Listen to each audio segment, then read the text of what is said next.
armchair. There's something kind of about a kid that's never played baseball. You can't drink like me, you can't smoke like me. So don't try and be like me. Let's party together.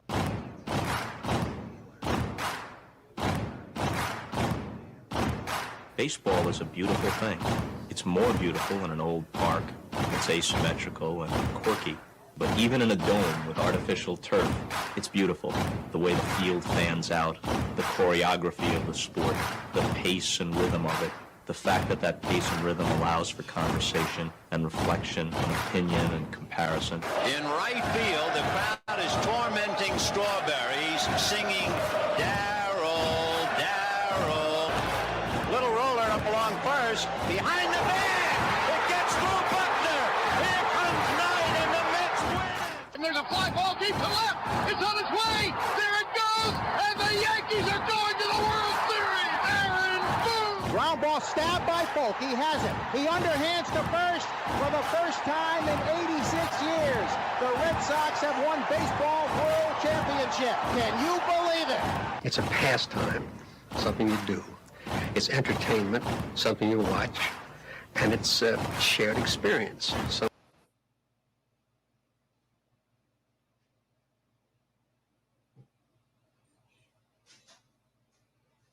Something you talk about and read about, but you can apply those same three criteria to other things. What makes baseball special is that it's the best game that's ever been devised. Smith corks one into right down the line. It may go. Go crazy, folks. Go crazy. Sure as God made green apples, someday the Chicago Cubs are going to be in the World Series. A little bouncer slowly toward Bryant. He will glove it in front of Rizzo. It's in time. And the Chicago Cubs win the World Series. Cubs win. What a lucky break. The good Lord wants the Cubs to win. How can you not be romantic about baseball? If baseball is about caring, about loyalty and rivalry. Braves fans are on their feet hoping for some kind of a bleeder or a seeing-eye single. Here's the 1-2 pitch. Fastball hit high and deep down the right field line. It's going back, back, back. Is it fair? Is it zip, boom, bam, it's gone! Ram-a-lam, ding-dong, a 3-run shot, and your Atlanta Braves have taken a 1-run lead. She's gone, baby! There's a very peaceful thing. It was created and played in pastures and meadows. There's grass, there's outdoors, there's everything that people thought was American and feel about America. You get in a ballpark, and it's the wonder of walking through that dark tunnel and seeing a huge open space where men play the little boy's game.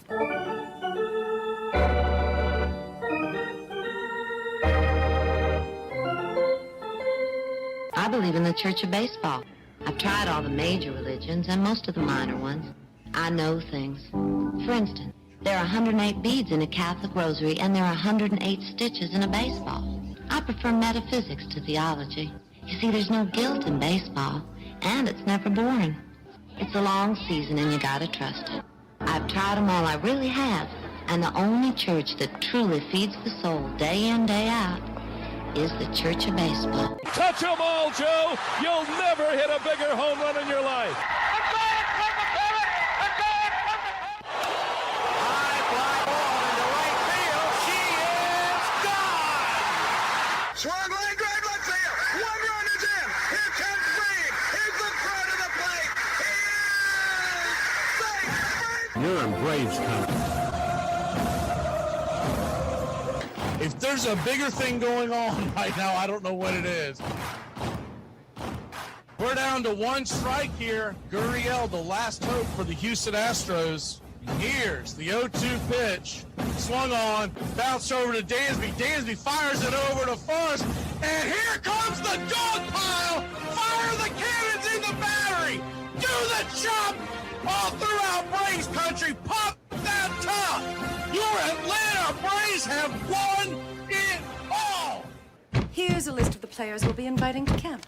I never heard of half of these guys. And the ones I do know are way past their prime. Most of these guys never had a prime. This guy here is dead. Cross him off, then. The local press seems to think we'd save everyone a lot of time and trouble if we just went out and shot ourselves. We got uniforms and everything. You know, you might think about taking Jesus Christ as your savior instead of fooling around with all this stuff. I like him very much. He no help with curveball. You trying to say Jesus Christ can't hit a curveball?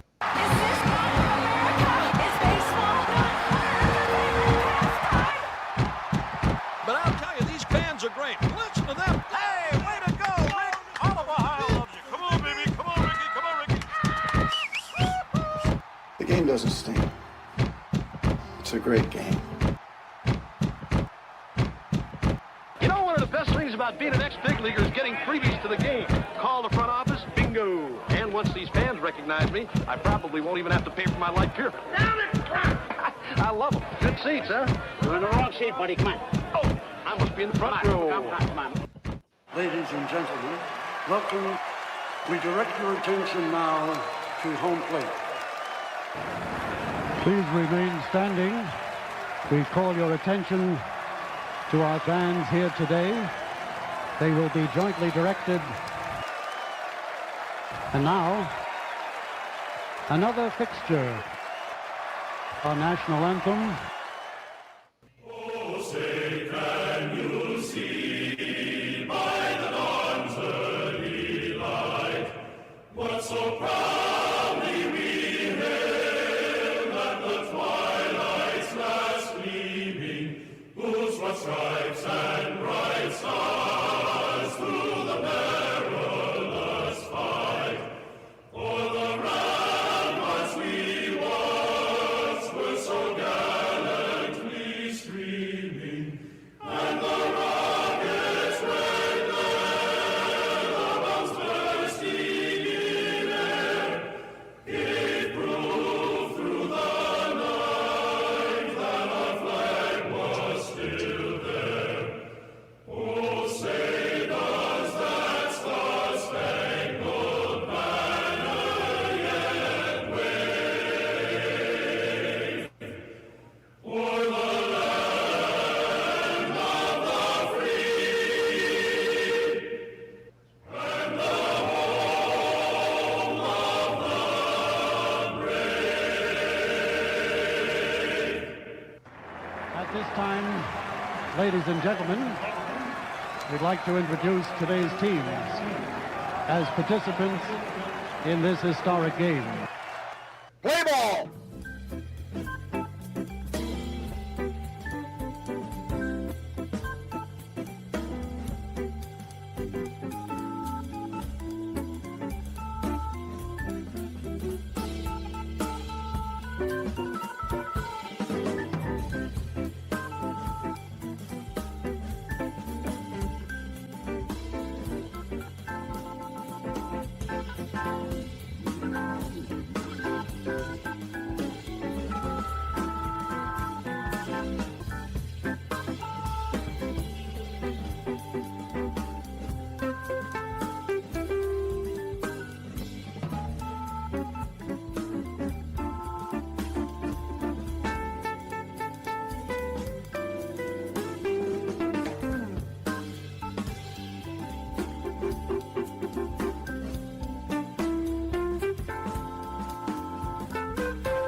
Armchair. On a beer? 7 o'clock in the morning. Scotch? Hey, howdy, hi, and how the hell are you? Welcome to October, boys and girls, here on Braves Country Radio. You're listening live as we march closer to crowning a champion for 2025. I'm Mac McGee. It's time to put it all aside and get ready for what should be a great day in Major League Baseball. We'll go over the lineups as the game goes on. Make sure to like and subscribe and become a member today. Jump in the chat. Tell us where you hail from, as roll call is on the way. Buckle up, boys and girls. It's time for pitch by pitch, play by play, the classic call of Major League Baseball. Get this bus moving. Stop. Come back. Too late. Roll call! Yeah, roll call!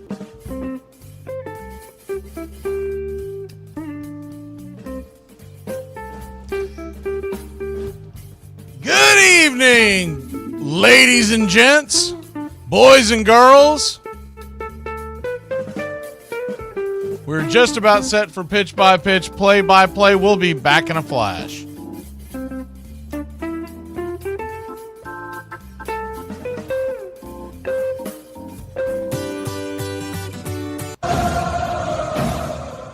Born in the USA. Land of both things and ideas. There is nothing wrong. You are about to participate in a great adventure. You are about to experience the awe and mystery. You unlock this door with the key of imagination. Beyond it is another dimension. A dimension of sound. A dimension of sight. A dimension of mind. You're moving into a land of both things and ideas. You've just crossed over into Adventures in time and space. We offer you Braves Country Radio, your home for the classic call of Braves Country Baseball. Hi, folks. Join us now for another Braves ball game. Yes, sir. This is the one we've been waiting for. This is it. This makes you feel like it's spring and baseball. No more measles and free tickets to the circus. You're in Braves country.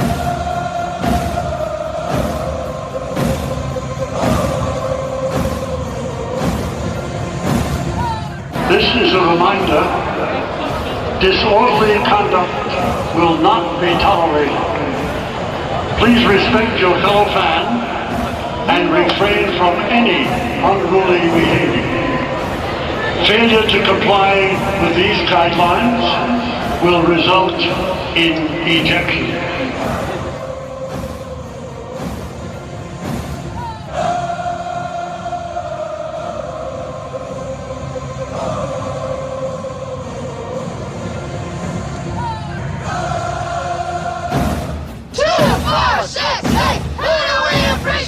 You're in Braves country. Welcome in, y'all. Kind of a weird start here. 5:03. The other one's 8:08. Almost got that mixed up in my head. Toronto Blue Jays are wearing their home blues, and we'll see how long it takes for everything to get caught up and queued up.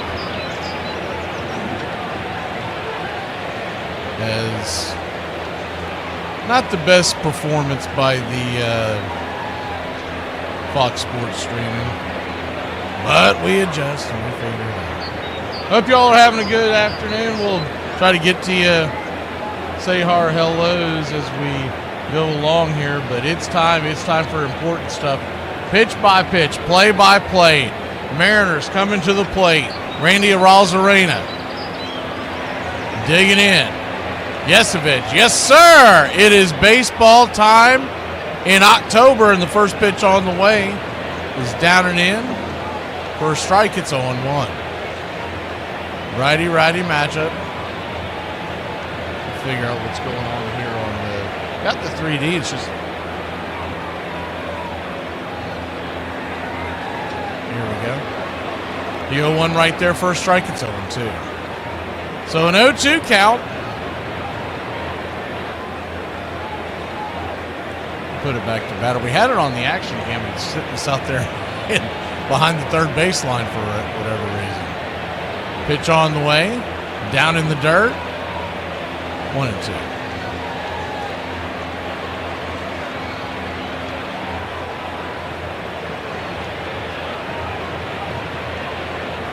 The 1-2. 2-2, excuse me. Down and in, ball 3-3-2. So a 3-2 count. I'm trying to get everything lined up here.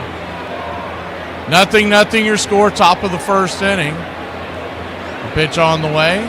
Down and in, ball 4. And he'll head on down to first. And looks like we're pretty squared away. May have to pause it a second. Randy Arozarena heads down to first base.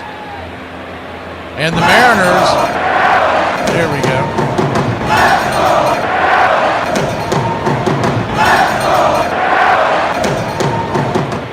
Cal Raleigh coming to the plate.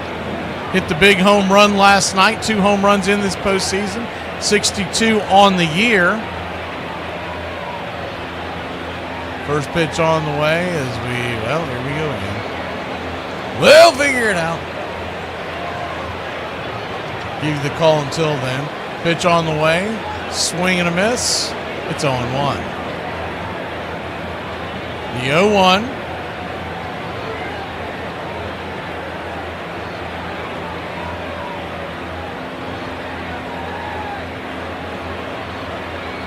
Waiting for it to kick in. The 0-1 count. Righty-lefty matchup.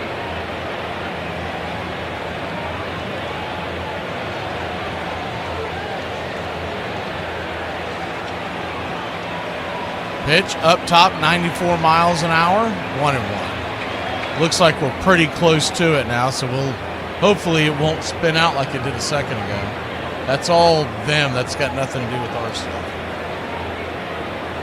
So a 1-1 count, runner at first, nobody out. We're ready to roll. Pitch down and in, splitter misses, ball 2, 2-1. Good to see you, John Willis. I know I saw Peta, Schroncy.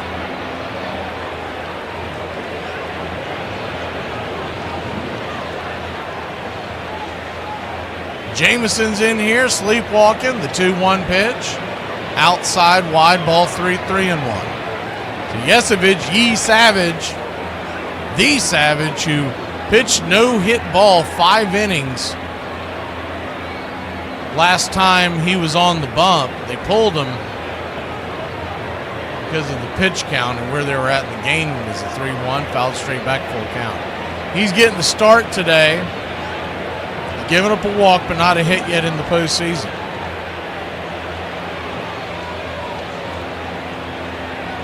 So a full count as Cal Raleigh steps out of the box. He digs back in.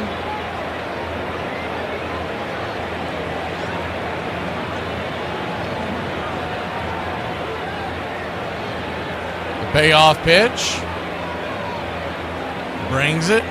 Down and in, ball 4. So back-to-back walks.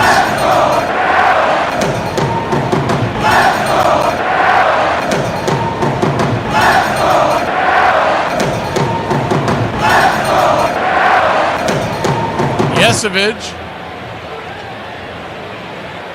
hitting the little bumpy early. Tree Nug, Bobby K. Who else do we have in here today? There's Peta, James Fisher. I have to do this on the fly today because the doubleheader, the back-to-back, didn't do the traditional beginning as the first pitch is right there. Slider off the outer edge. It's 1. Trying to protect the voice because we are bringing you a doubleheader today. Back-to-back games. There is no break, and we hope that this game ends before game 1 of the NLCS, but we'll just have to play that by ear. The 0-1. Right there for a strike on the outer edge to Julio Rodriguez. It's 0-2. YouTube handler in here. Jay, Mariners fan, the 0-2. In the dirt, 1-2. Ryan Lewis. And clickbait. Hello, clickbait. I'm sure we'll see you come and go all day long. Ryan, good to see you. What you talking about? Willis in here as well. The 1-2. Swing! That ball is belted high and deep. Going back on the track. Zip, boom, bam, it's gone. Ramalama ding dong. A 3-run shot. And Julio down in the schoolyard makes it 3-0. Holy Toledo. And you Savage. No Savage today. He is yet to get a runner out, a 3-run shot, 2 walks, and a home run by Julio. And Seattle's got a 3-0 lead, and Toronto's got a long hill to climb as their fans will try to get behind them. Julio popping the trident up and down. First pitch on the way off of that home run. Jorge Polanco. King George takes it right there for a strike. It's 0-1. The 0-1. 95 at the knees. 0-2. So an 0-2 count. Good to see you, Ryan and Brandon. Good to see you. I want to say Brandon's a Red Sox fan. The 0-2. Swing and a miss. Strike 3. Got him with the splitter off the edge. 1 away. It could just be nerves. Maybe that'll settle Trey down.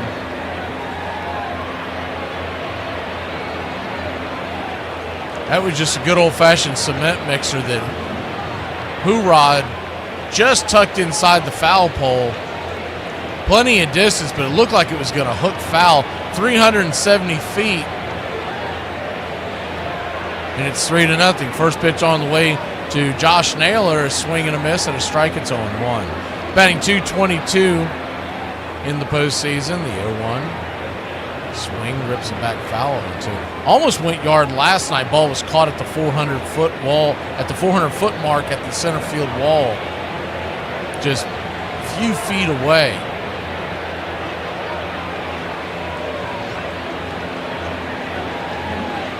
The 0-2.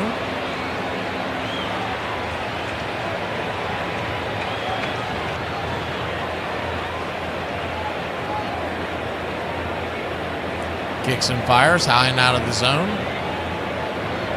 1-2. Josh Naylor, 20 home runs on the year, 92 RBI, an 815 OPS. So he can swing that stick as the 1-2 pitch is swung on, chopped off his instep as he bounces around. We'll do it again.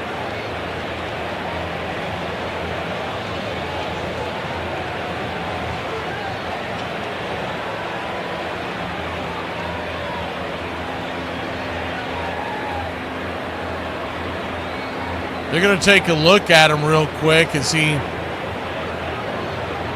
gets looked at by the training staff.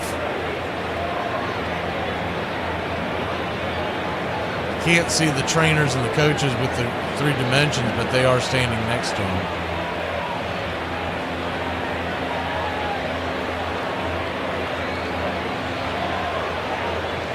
Three to nothing your score if you're just joining us. Julio Rodriguez with a 3-run shot after 2 walks to start off the game for the Mariners. Raleigh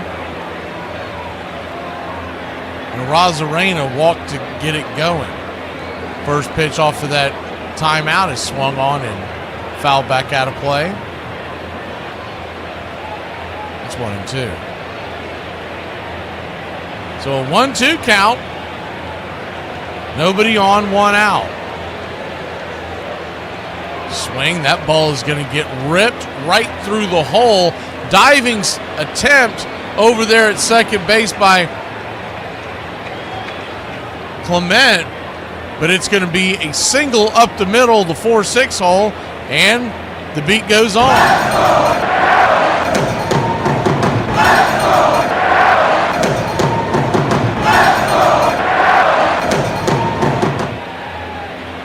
Hard hit ball. They were playing him to pull, and if Clement was playing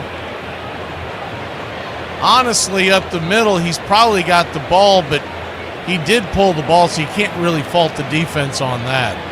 Runner at first, 1 out. Already 3 across. And that'll bring Eugenio Suarez, who 49 home runs on the year, stands in, batting .120 in the postseason. First pitch on the way is right there for a strike. It's 0-1.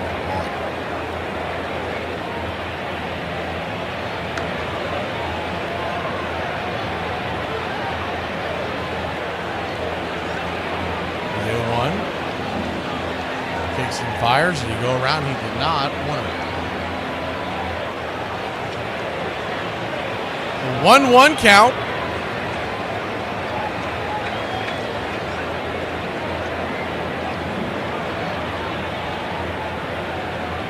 Swing and a miss at the slider. 1-2.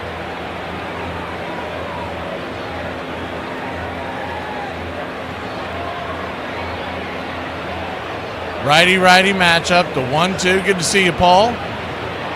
Swing and a miss upstairs. Strike 3. So 2 down now.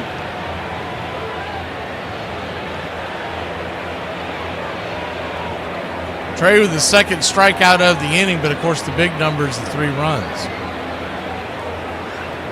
If he can get out of this inning, they might be able to get him calmed down a little bit. Didn't expect nerves to be a thing, but you never know with the pitcher's release what he's favoring, what he's not favoring. His first pitch misses high and out of the zone.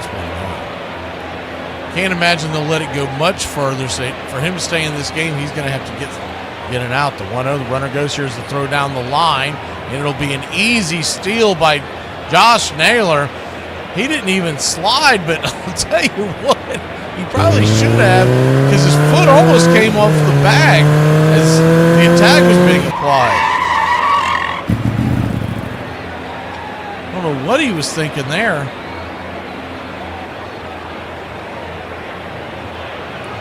So runner in scoring position now.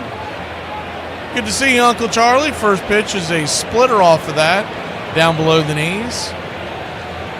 1-0.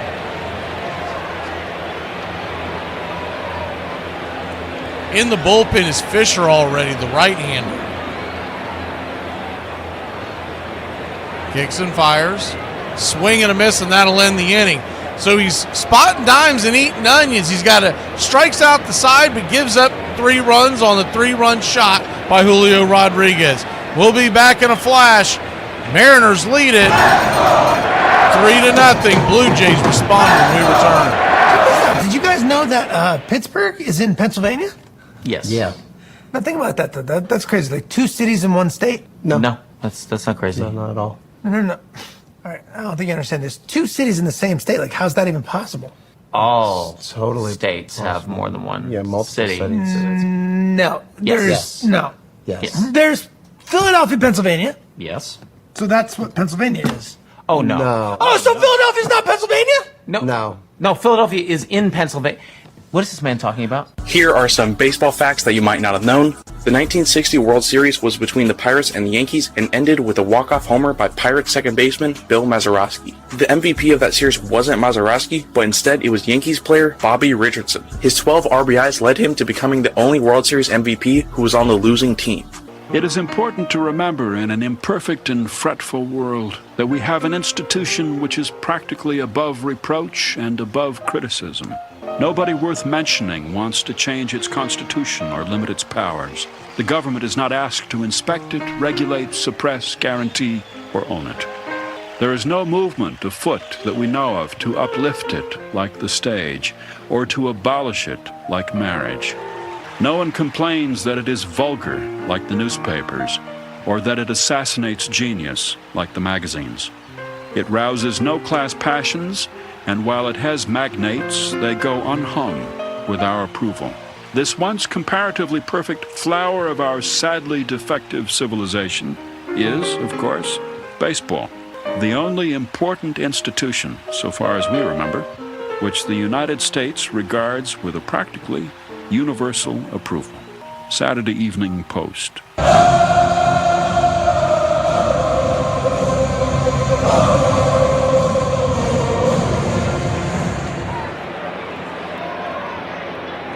Welcome back.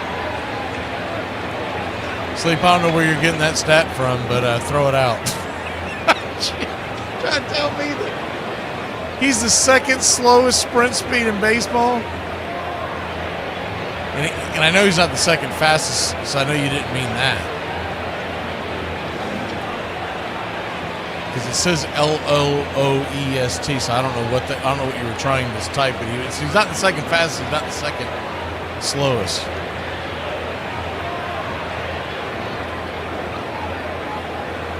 That is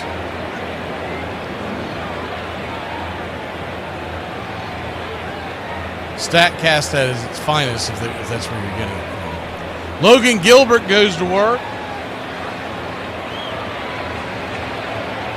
First pitch on the way is a slider right there across the belt for a strike. It's 0-1.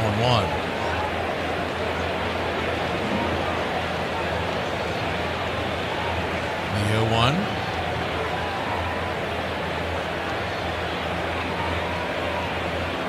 Up top. Fastball, 1-1 count. Logan Gilbert, the pitcher. We'll go over his repertoire here in a second. Left to right across the outfield for the Mariners is the 1-1. Chops and foul, 1-2. To Rosarena, Julio Rodriguez, and Robles. Around the horn, Suarez, J.P. Crawford, Polanco, and, of course, Kyle Raleigh behind the plate.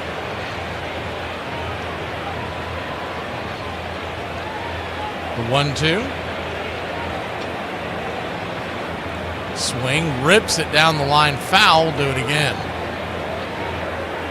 George Springer led off yesterday's game with a solo shot, one of only 2 hits by the Blue Jays yesterday.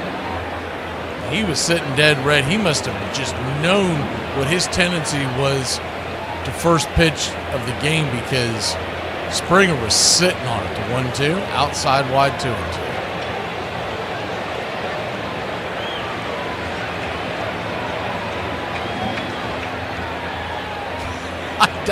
Got that from Fox News.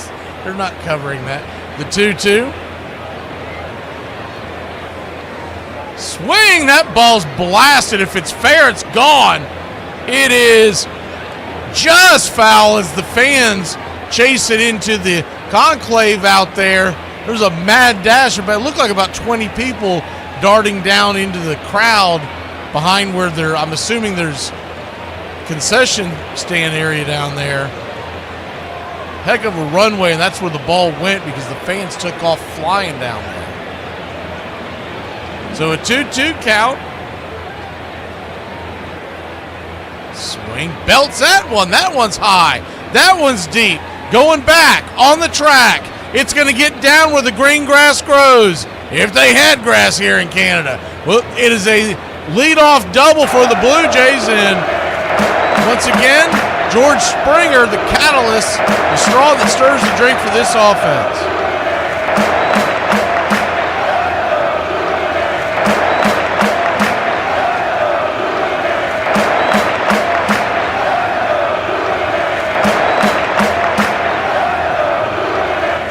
So a leadoff double, which is what they really needed.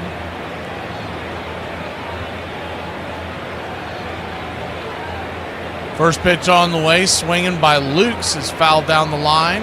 It's 0-1. Nathan Lukes, batting .308 in the postseason. Remember, he came out what looked like a knee injury. It's a foul tip off his right knee. 0-1. Swing, chops it over to first, and it's a bad, terrible throw. And it was going to be a 1-3 putout. Instead, it's going to be an E3, and the run has scored, and the Blue Jays are on the board. It's 3-1. Terrible throw. Josh Naylor, kind of like a shovel pass, but off balance.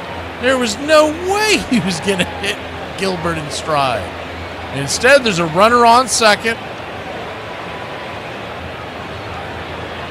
Nobody out. What in the world was he doing? There was just no way to complete that.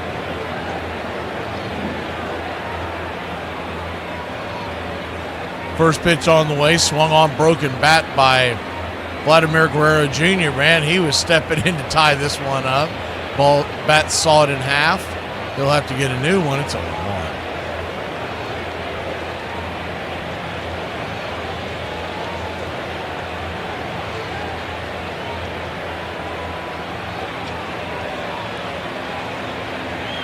Round the horn today, it's Suarez, J.P. Crawford, Polanco, Naylor, and Cal Raleigh. I think I mentioned that, but just to make sure.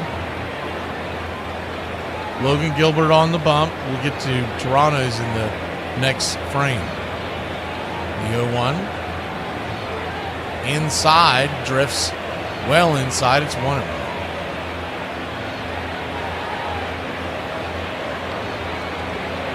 Gilbert has a four-seamer at 36% of the time, slider 35% of the time, splitter 20% of the time, and a curve 7%. Sinker, more of a show-me sinker, it's 1% of the time. So he'll lean on those three pitches the majority of the time. 91% of his pitches thrown this year, Logan Gilbert, was either a four-seamer, splitter, or slider. 1-1 count. Kicks and fires, chopped over to short. Kind of an in-between short hop. Good play by Crawford. He'll flip it to first, one away. Some bad luck coming right around the way for the Mariners so far. It's two balls that didn't leave the infield almost turned into runners on the corners and no out, but instead nifty grab and snag and flip by JP. There's one down. See how the Mariners want to play this with the one out, one run in, leading by 2. As Cal Raleigh goes out there to talk to him. I really don't know why they got rid of the going to the mound.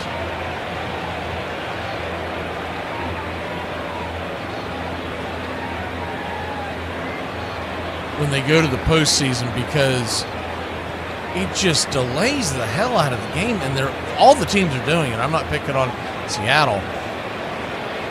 The other night, Detroit must have done it 100 times as well, and it kills the flow of the game. So he'll head back behind the plate.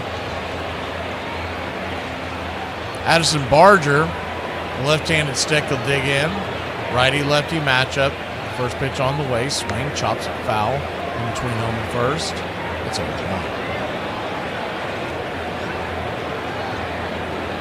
The 0-1.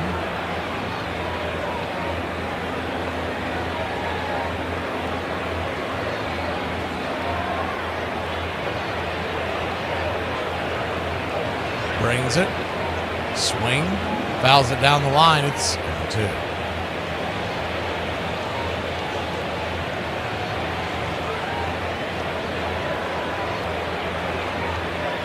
0-2 count.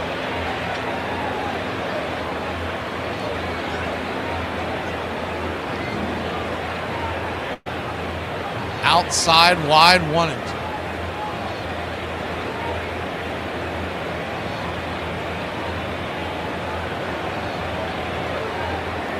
Three to 1 in your score if you're just joining us. We're here in the first inning. 1-2. Down and away, 2-2.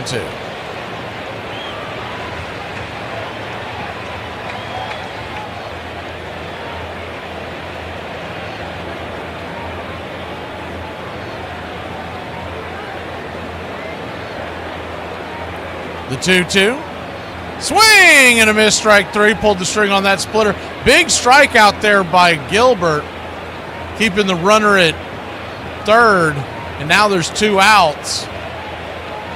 The infield was playing, I called about halfway. They weren't all the way in, but they weren't all the way back either. It's kind of a dicey situation when you're in this spot, because in a postseason game, runs are at a premium.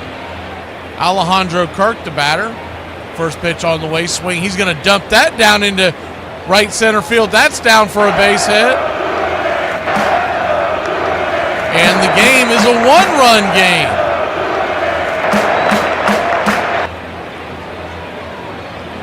Trey Yesevich rooting on from the dugout. You can see some excitement in his eyes, and I'm sure he's just beating himself up for that 3-run home run in the top of the first.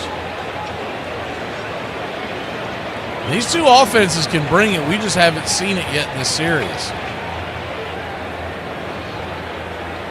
2 down. First pitch on the way. Swing. That ball's hammered into right field. Going back on the track. Making the catch is Robles, and that'll end the inning. But out before the Blue Jays put 2 on the board. We got 5 runs in the first inning. Are we in for a barn burner here in game number 2?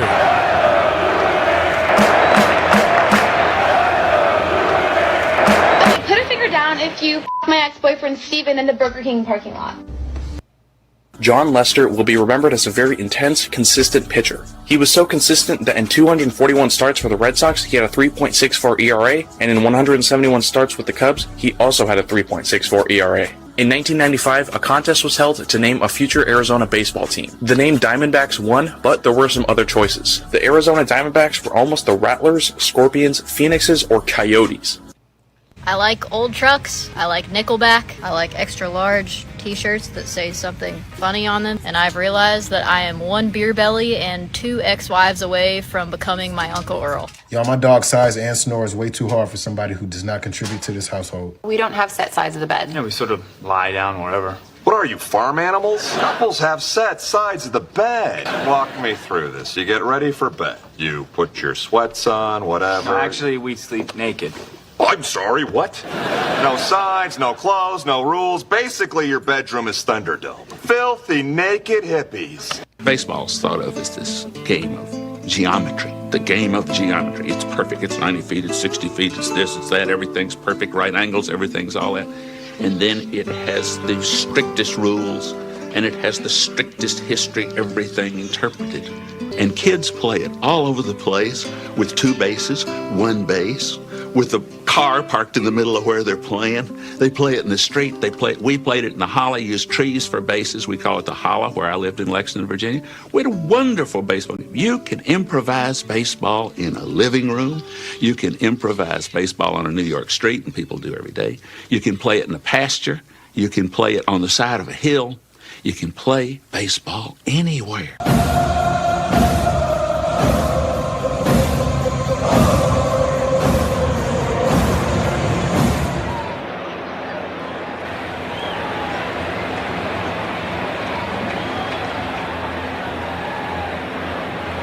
Welcome back, y'all.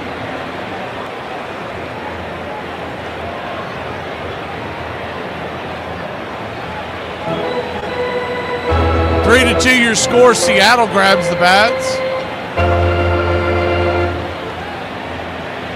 So they're doing this nonsense. It's even worse later in the week with the,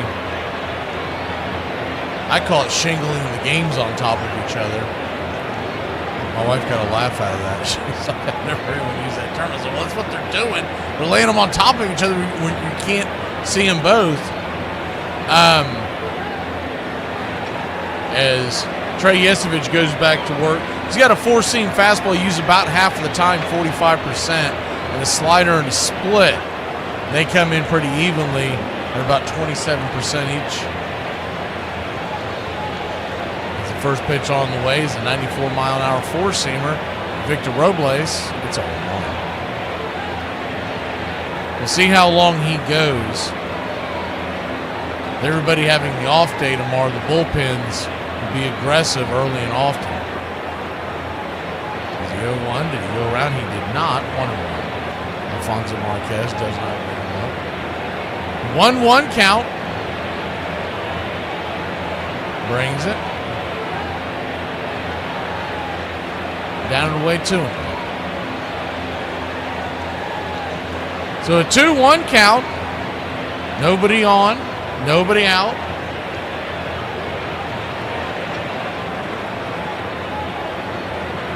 Kicks and fires, swung on, lifted into right field. Easy running catch out there for Lukes. F9 in your scorecard, 1 away.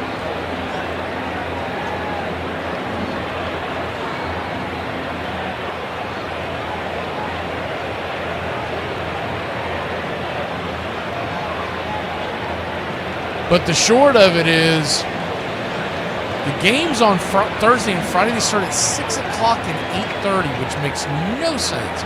Makes less sense of what's going on today as the first pitch right there for a strike. It's on 1.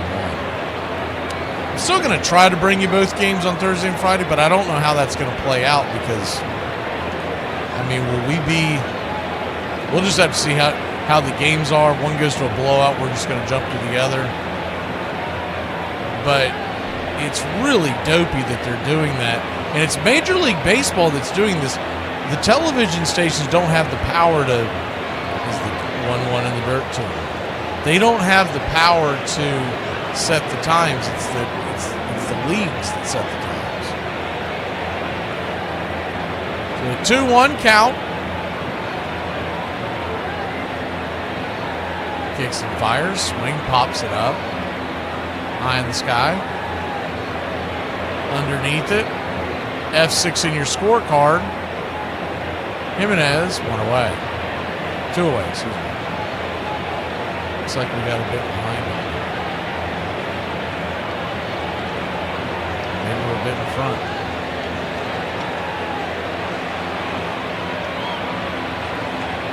The 2 up, 2 down.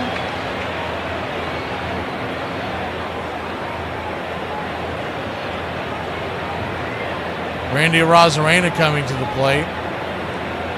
We'll try to restart the screen here in a bit because it looks like it's way behind. 1-0. Righty-righty matchup. Pitch on the way. Swing, pops it back foul.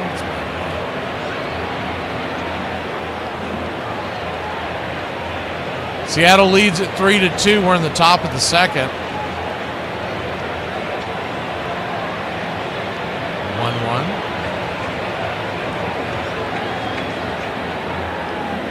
High and out of the zone. 2.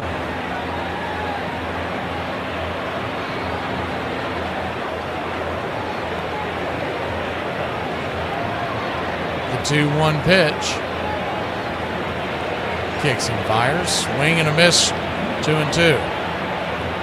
So anyways, I can't control it, obviously, and they're doing them 2.5 hours in between. It makes no sense when these games are taking 3.5 hours. The 2-2 count.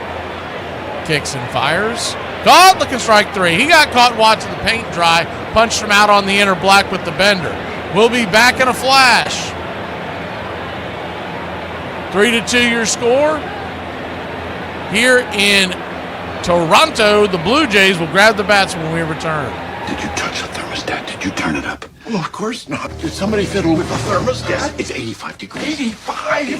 Do you have any idea how much even a few degrees can impact the gas bill? Of course I do. It's unthinkable. Why is it so hot? Someone fiddled with the thermostat. What?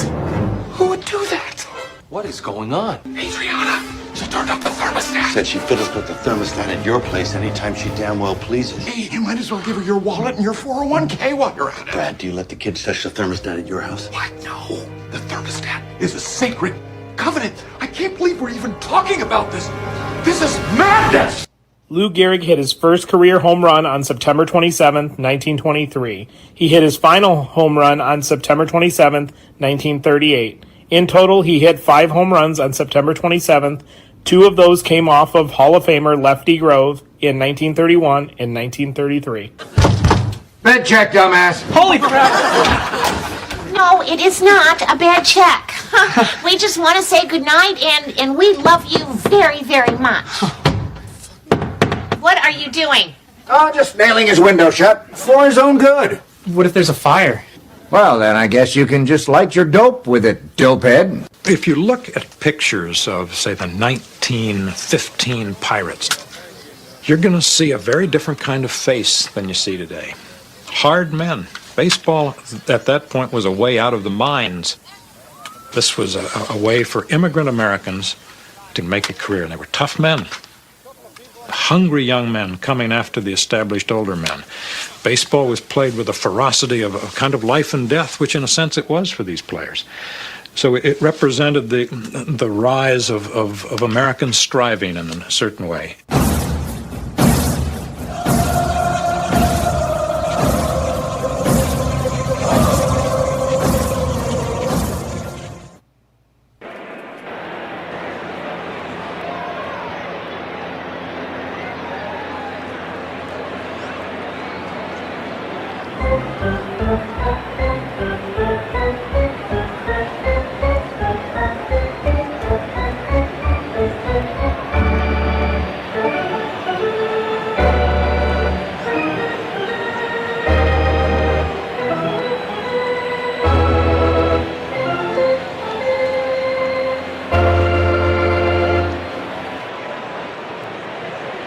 Welcome back.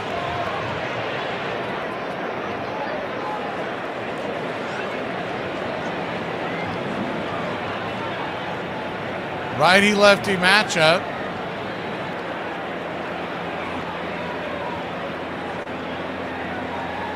As Gilbert goes back to work.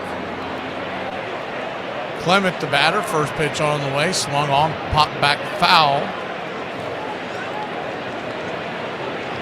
It's 0-1. Ernie Clement, 1291 OPS here in the postseason. The 0-1. Gilbert kicks and fires. Swing and a miss. It's 0-2. Good pitch. Hopefully that won't keep spinning. We'll be able to bring it to you smoothly, but the 3D appears to be zip it out again. The 0-2. Swing, lifts it into center field. That's down for a base hit. And leadoff single for Toronto.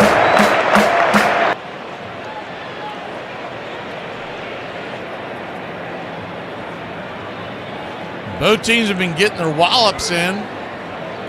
Seattle with the 3-run home run in the first. Toronto answered back with 2 of their own in the second.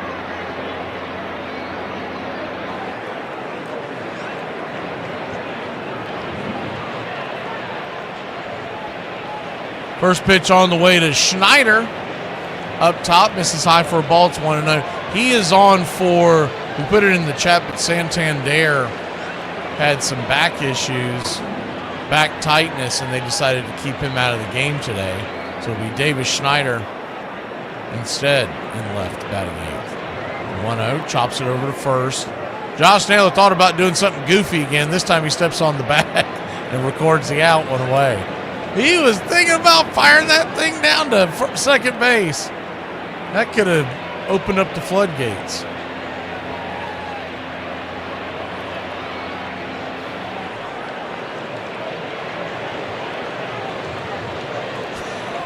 Guarantee you the entire coaching staff was in that dugout going, oh my God, don't do it. Just step on the bag. Jimenez, the batter, first pitch swinging, chops it foul. It's 0-1. The 0-1.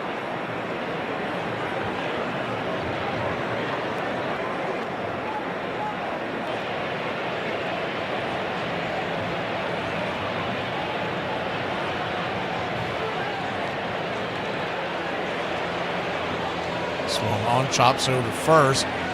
This time, Josh Naylor underhanded.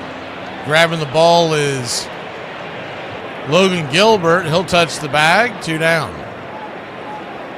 What is PETA talking about getting fired for? I haven't even paid attention to the chat because of the nonsense that's going on with the technology. 2 up, 2 down. Runner at third. And back to the top of the order, George Springer. Just batting .227 this postseason, but he's had an impact in this series. Double and a run scored his first time up. A home run his first time up yesterday.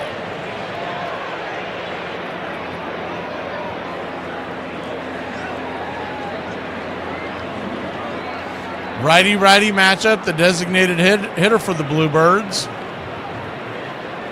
4-seam fastball, misses outside, it's 1-0.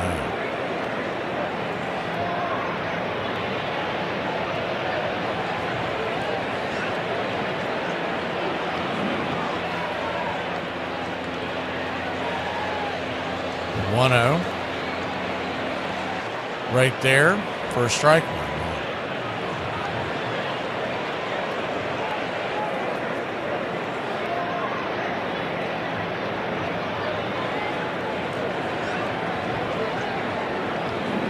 Probably something dopey with pictures, I assume.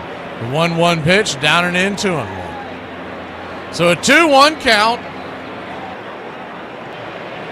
That's why I've learned not to even check those messages. 2-1 count.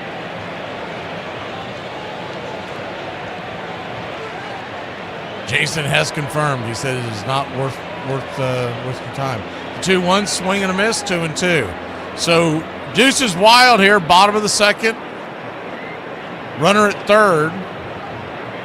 2 outs, a 2-2 count. Springer trying to come through to tie the game up. Standing on deck is Lukes, the 2-2. Swing! That ball's hammered down the left field line, foul.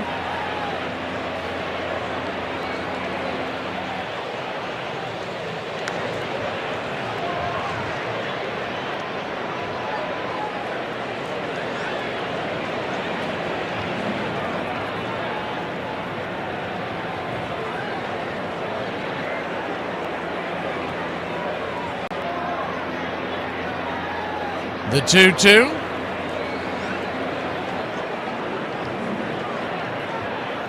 '96 right there, P at the D's. My word. What a bad call by home plate ump. But we talked about this last night. Ben May is a disaster behind the plate. I don't know how he got a starting role behind the home plate in the MLB postseason. So a payoff pitch, 2 outs.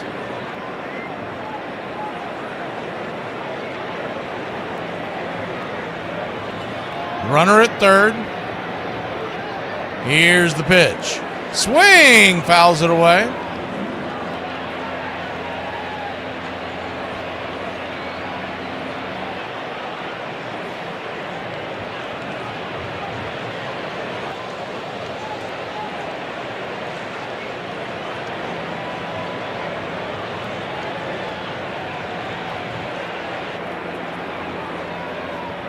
The payoff pitch one more time.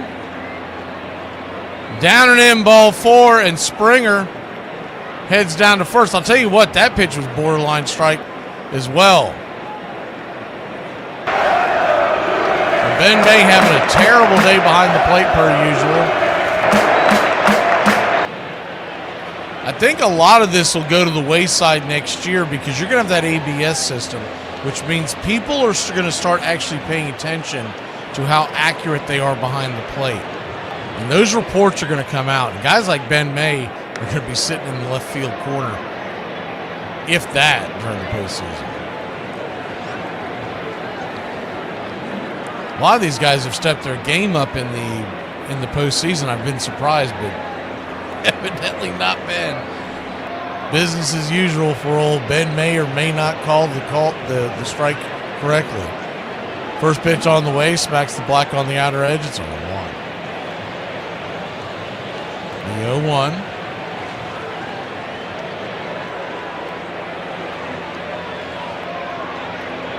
Kicks and fires. Outside wide. 1-0.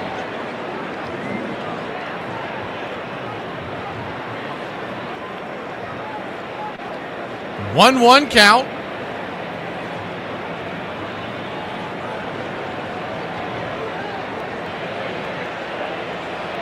Swing, rips it into right center field. That's down for a base hit, and the blown calls by Ben May have brought the run home, and it's a tie ball game here in Toronto.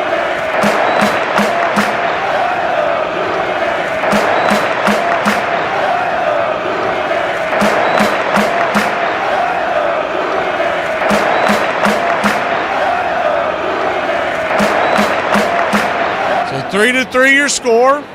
3-run home run by Julio Rodriguez has been erased. You do wonder about Logan Gilbert possibly being tired. Remember, he came in Game 5 of that series on short rest to give the Mariners important outs.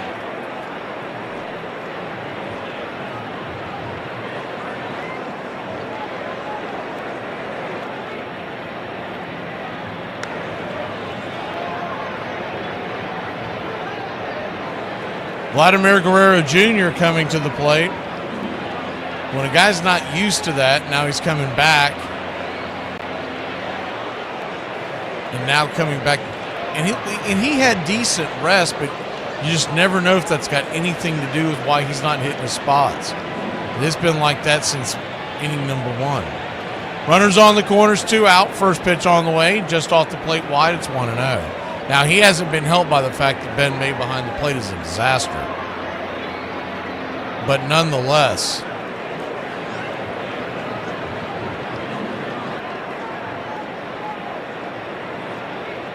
the velocity's there, but he's normally has pinpoint control of the 1-0, down and in 2-0.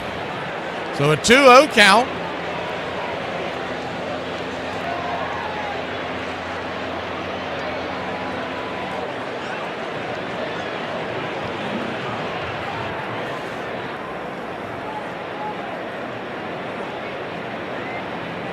Kicks and fires.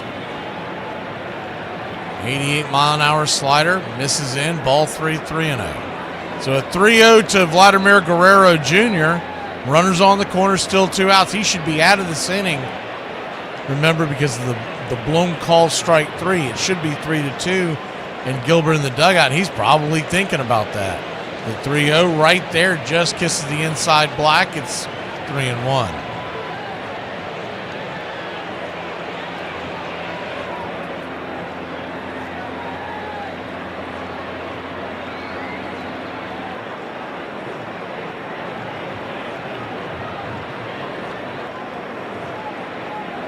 The 3-1.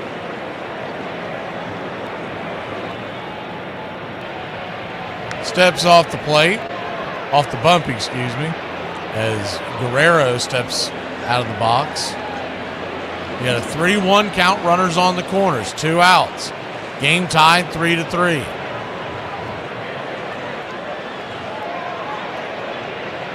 The pitch, swing and a miss, 95 upstairs. Full count now, so the runner at first will be on the go.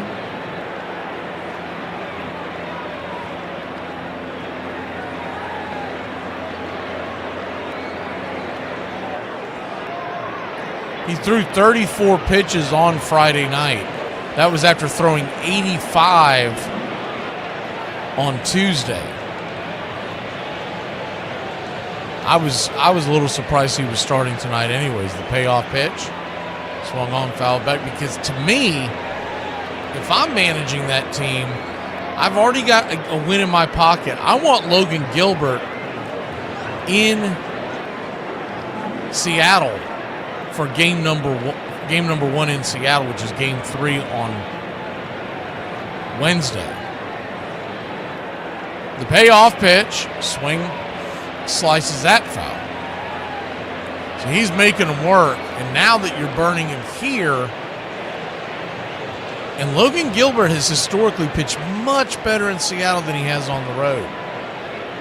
It didn't really factor in when they played Detroit because Detroit is a pitcher's park, but Toronto is not. It is a popcorn stand. The payoff pitch, swing, fouls that one away. So we're having us a heck of a battle here. Still a full count.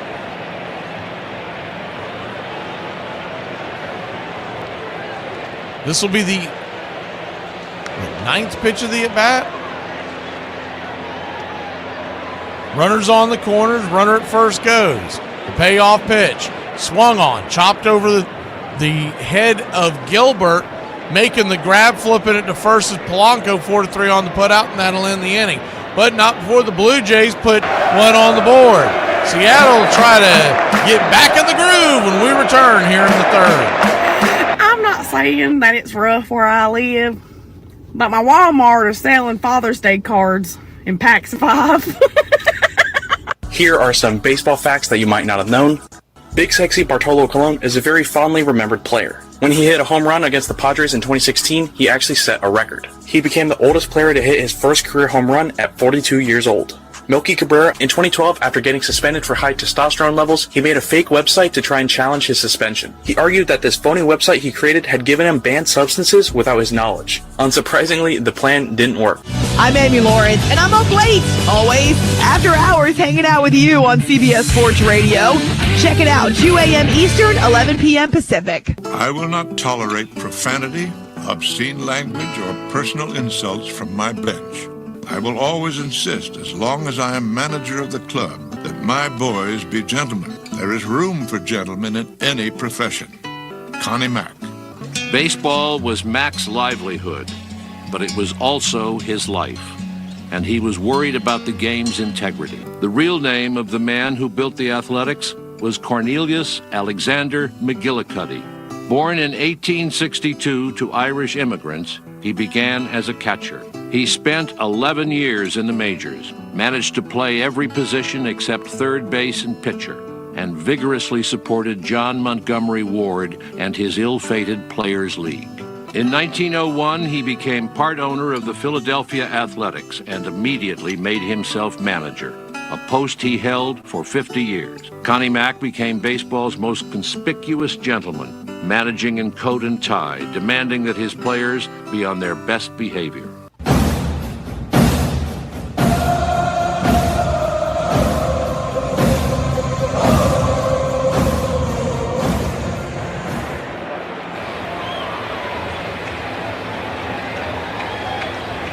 This is a reminder, disorderly conduct will not be tolerated. Please respect your fellow fan and refrain from any unruly behavior. Failure to comply with these guidelines will result in ejection.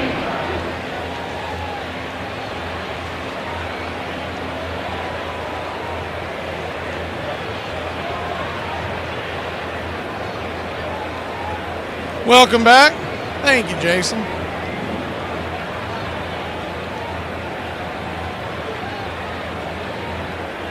Some people are ugly, some people are stupid, some of them are both. We are back, top of the third inning. Righty-lefty matchup. Yesevich, first pitch swinging, pops it up. High into right field. F9 in your scorecard. One away.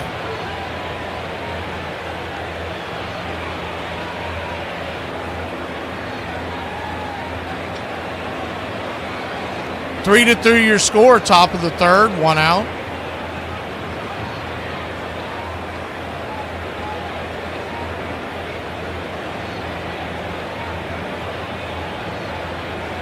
Yesevich, first pitch to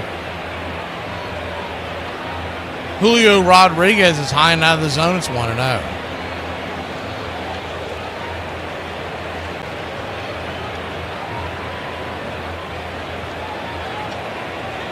Slider down and away. Ball 2, 2-0. No, it truly isn't, Gary. Try to keep up. The 2-0 count.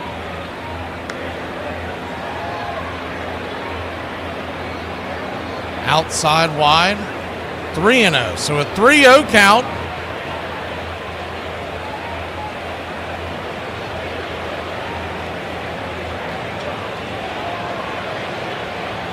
Yesevich back to work. The pitch high and out of the zone. Ball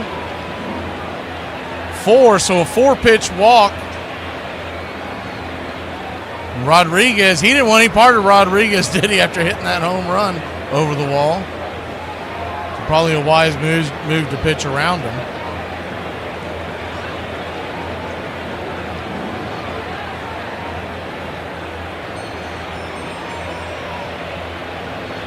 First pitch swinging by Polanco, hammered into the second base hole. It's going to be a 4-6 put out. No chance at the double play.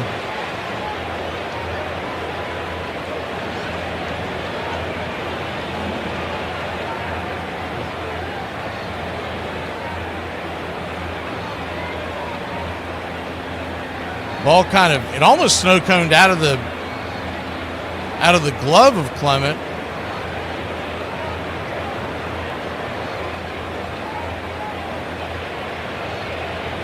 Runner at first, 2 outs.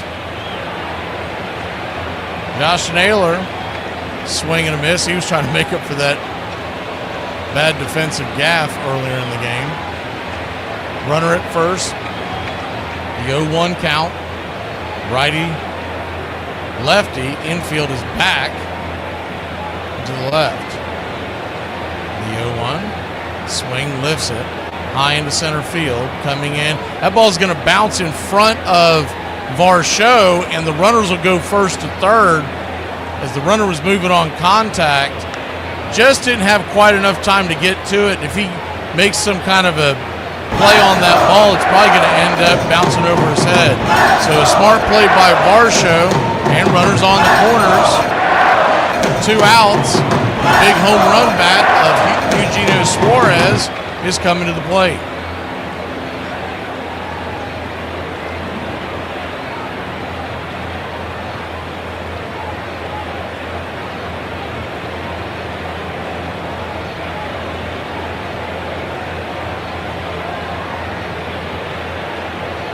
First pitch swinging, that ball's hammered towards left center field. Going after it, making the diving catch is Varsho for out number 3. He had to lay out, or that was going to be at least 2 runs. We'll be back in a flash. The Blue Jays grab the sticks when we return.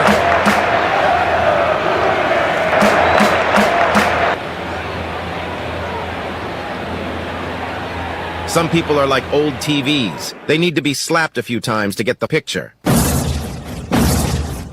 Hey Braves Country, this is Mac McGee with Braves Country Radio. We are bringing you pitch by pitch, play-by-play of your Atlanta Braves all year long. Please like and subscribe today. It's free, and it helps us bring you more of the game we all love. Braves Country Radio, your home for the classic call of Braves Country Baseball.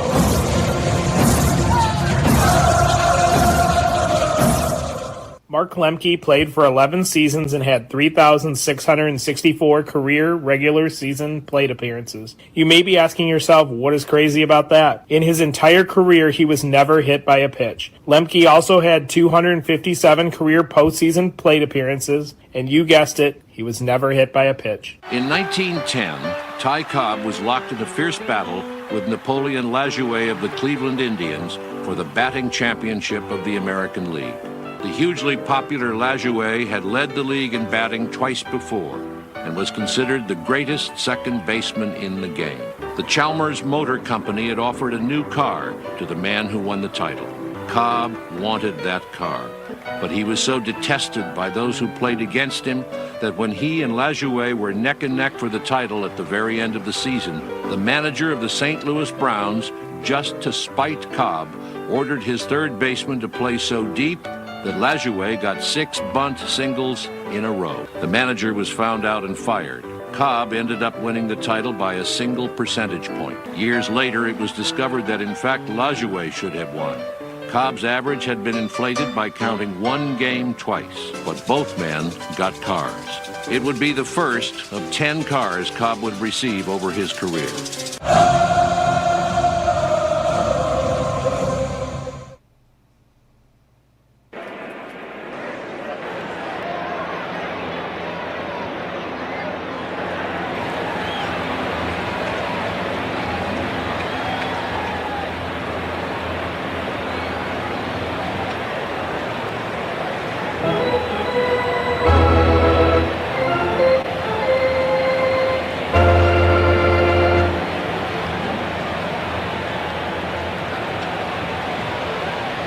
Welcome back, y'all. 3-3 your score. We go to the bottom of the third. Barger's going to lead it off. Gilbert back on the bump. He's already at 46 pitches just through 2 innings. First pitch on the way. This is high and out of the zone. It's 1-0.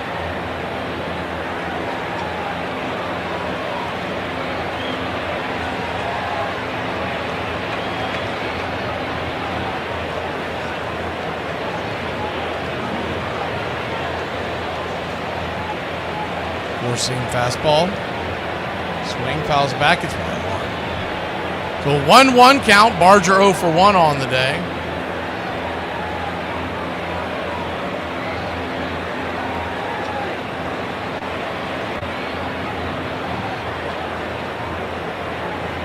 The 1-1 misses outside to him.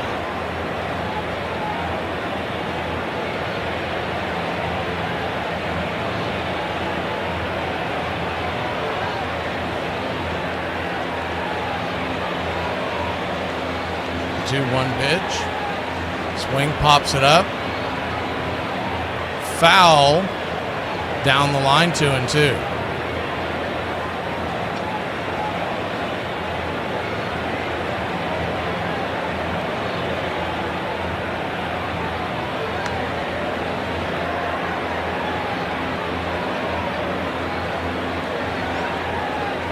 The 2-2. It's like time is called. Something to do with I think it's the legging equipment for Cal Raleigh. Yeah, that's what he's having to rebuckle it. Man, we put a man on the moon, but those things aren't. You would think those things would be Velcroed and changed on the regular. The 2-2 count.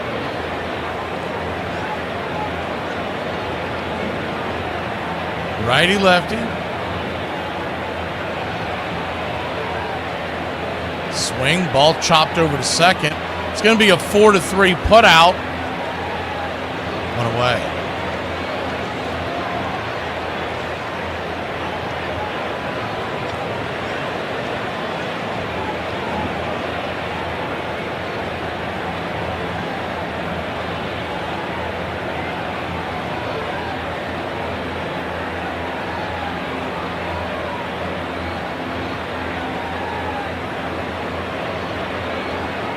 Alejandro Kirk, Captain Kirk, to the plate. First pitch, swung on, lifted high and deep into right field, drifting over. Making the catch is Victor Robles, 2 away.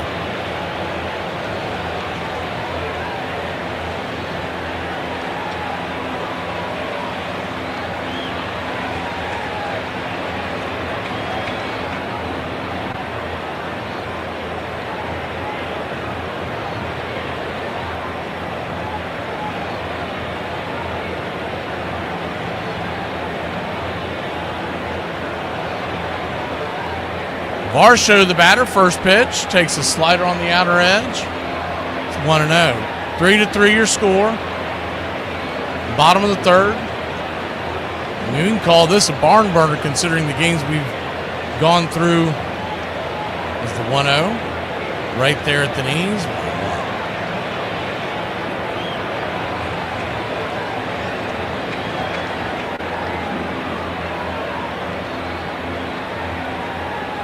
1-1. Kicks and fires outside wide. 2-1.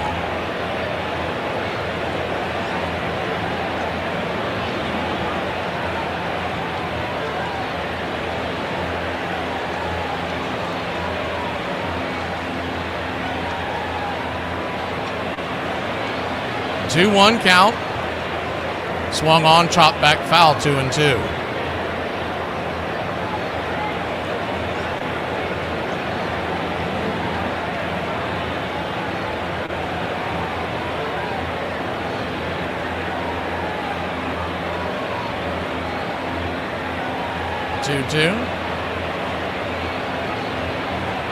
Pitch misses, ball 3-2. So a full count.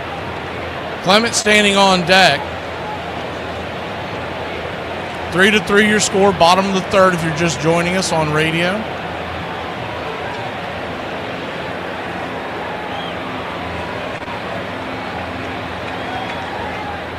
Gilbert comes set. Swing and a miss. Strike 3, and that'll end the inning. So, Blue Jays go 3 up, 3 down. We'll be back in a flash here on Braves Country Radio and your independent stations.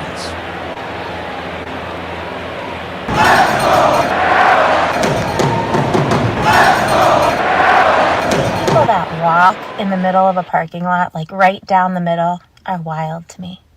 And then you turn around and you're like, oh, I had no idea there was a car behind me in the middle of a parking lot. It must suck to suck. There's way too many people outside. You know that there was an illegal gambling operation going on just down the street from where you live? No. It was illegal. What that's that? I ain't heard nothing about that. Armchair. Cheating on me? That's easy. But trying to stop your car with no brake pads ain't.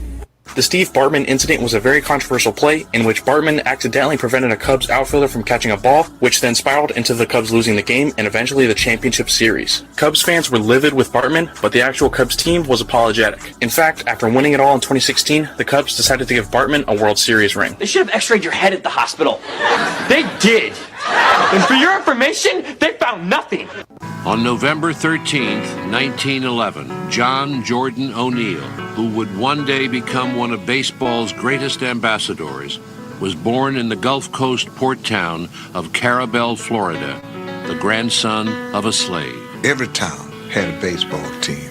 In my town, Carabel, they had a little local baseball team, and my father played on the baseball team.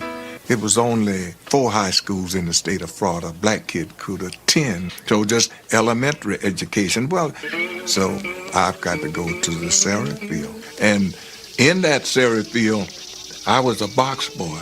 I'm sitting behind the boxes one day, and it was hot in Florida, and I was sweaty, and that muck was, I'm itching, and I said, damn, it's got to be something better than this.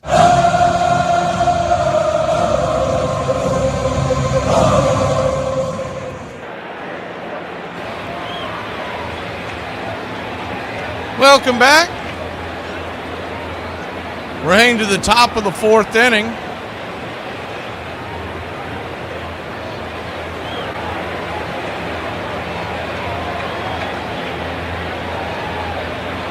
Three to 3 your score.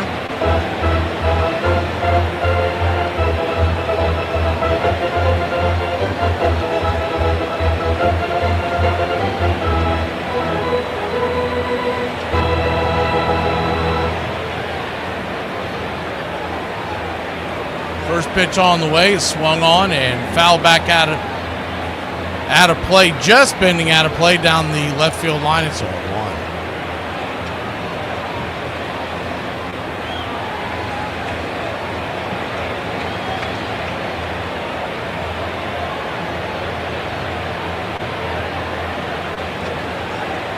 The 0-1.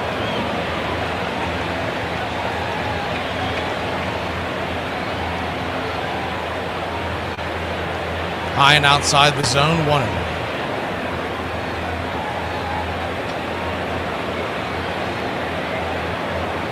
So a 1-1 count. Pitch on the way, swung on, roasted over towards second. It's going to be a 4-3 put out. 1 down.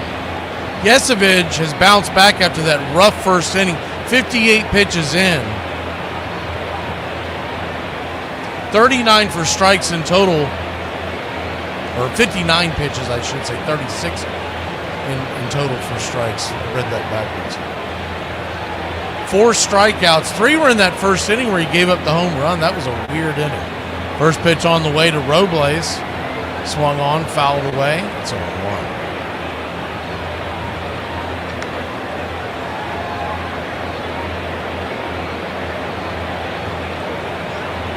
The 0-1.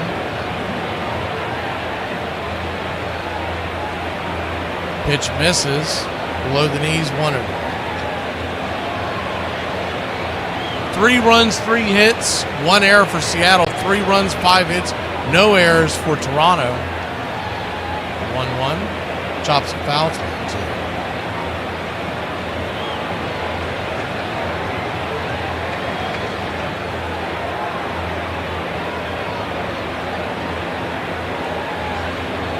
So 1-2 count.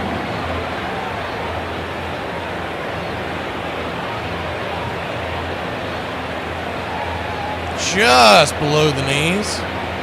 Trey wanted that one, 2-2. Looks like it might have just missed. It was a good frame by Kerr. It looks like it might have just missed. That was actually one that he's probably got right. You could argue it either way. The 2-2. Swing, chops it off his instep. Full count.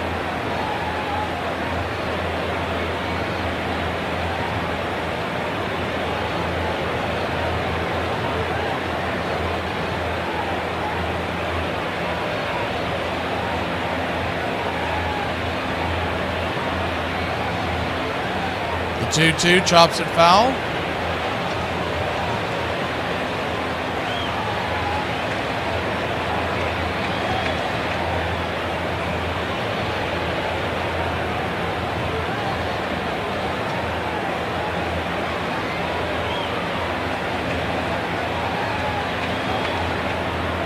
Pitch on the way, swung on, lifted into center field, drifting in, making the catch, 2 down.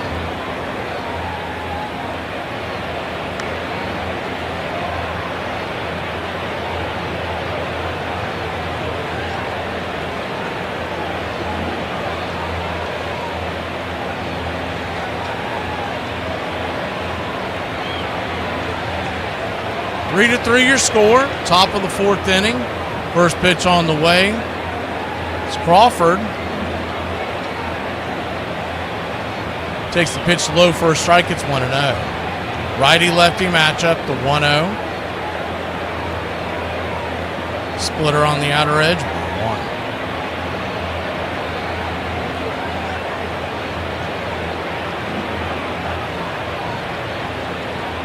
1-1. Just below the knees. 2-1. So a 2-1 count. Tie score here in the 4th inning. 3-3. 3 runs scored by the Mariners in the first. Toronto 2 in the first, 1 in the second. The 2-1 pitch. Swing. Slices it down the left field line. Making the running catch. And that'll end the inning. Mariners go down without a whimper. We go to the bottom of the 4th. Here in Braves country, it's 3-3 in the ALCS. I think I have Alzheimer's because I can't remember when I asked you for your opinion. Crazy stats. Lou Gehrig hit his first career home run on September 27th, 1923. He hit his final home run on September 27th, 1938. In total, he hit 5 home runs on September 27th. 2 of those came off of Hall of Famer Lefty Grove in 1931 and 1933. She said, "This is the definition of the female gaze." What? Like lesbians, dude? The female gaze. No, they're called lesbians. No, the female gaze. Like, I'm not just saying that. Like they prefer to be called lesbians, dude. The female gaze, like with your eyes. You gaze with your eyes. I have gay eyes. Do I have? It's almost not even worth it. No, oh my god, dude. Oh my god. Oh my god, me, dude. You're the one that don't know the word lesbians. I know the word lesbian, dude. I mean, like, to see. Like, they don't see different, dude. I'm telling you, they don't see any different, though. I'm done. I've done the research, dude. I've watched, like, a ton of footage. Though Ty Cobb and the Washington Senators star pitcher Walter Johnson were the decade's greatest players, a host of other stars vied for an adoring public's attention. Tris Speaker was Harry Hooper's teammate, the Boston Red Sox regal center fielder. A former rodeo cowboy whose fans called him the Gray Eagle, he transformed outfield play. He played so shallow that he often recorded unassisted double plays at second base. He threw out a record 35 American League base runners in a single season, twice. During a slump in 1910, he was asked by his manager to give up his cherished 3rd spot in the batting order. "Like hell I will," he said, and ended the season the Red Sox best hitter.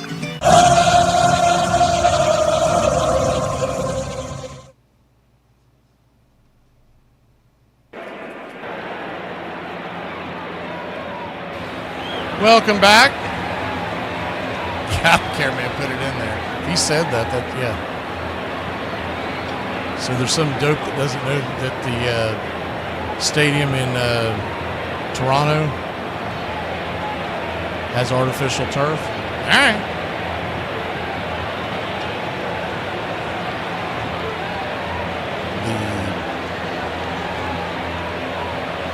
The education of BJ continues. We go to the bottom of the 4th inning, and it's going to be Bizzardo coming into the game, so Gilbert tonight is through. He threw 58 pitches, 2 earned runs, held in there considering the fact how much they've used him in the last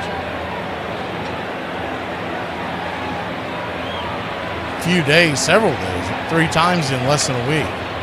First pitch on the way from Bizzardo to Clement is swung on and roasted down the line. It's 0-1.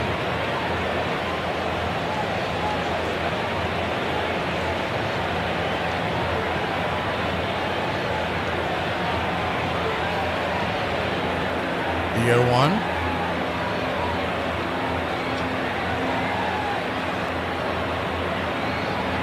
Kicks and fires. Check swing. Down the line, it's 0-2. So an 0-2 count.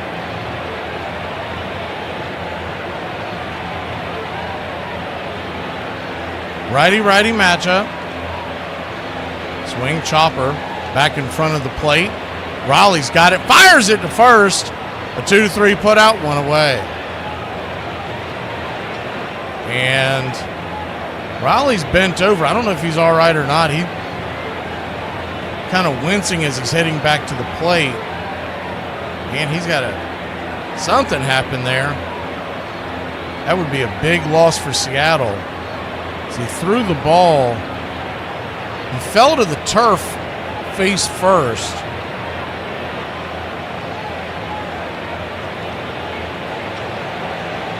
He's kind of losing his balance as he threw the ball, so I don't know if he hurt himself during the throw, but as he came up, he was wincing, bent over in pain. Man, it almost looks like groin area, but we'll wait to see if he's going to try to stay in the game, obviously, with this being the postseason. Regular season, I think he definitely comes out, but it's going to be hard to get that kid out of the game.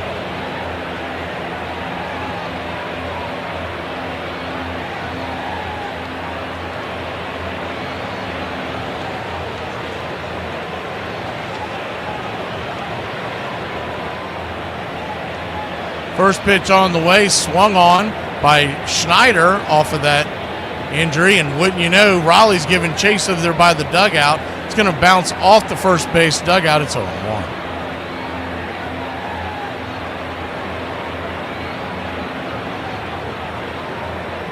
Anytime you get something like that, it's going to find you.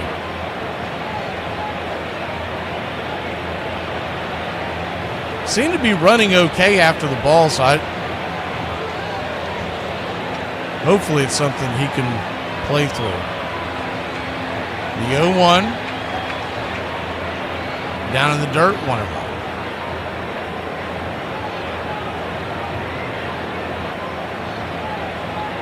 1-1 count.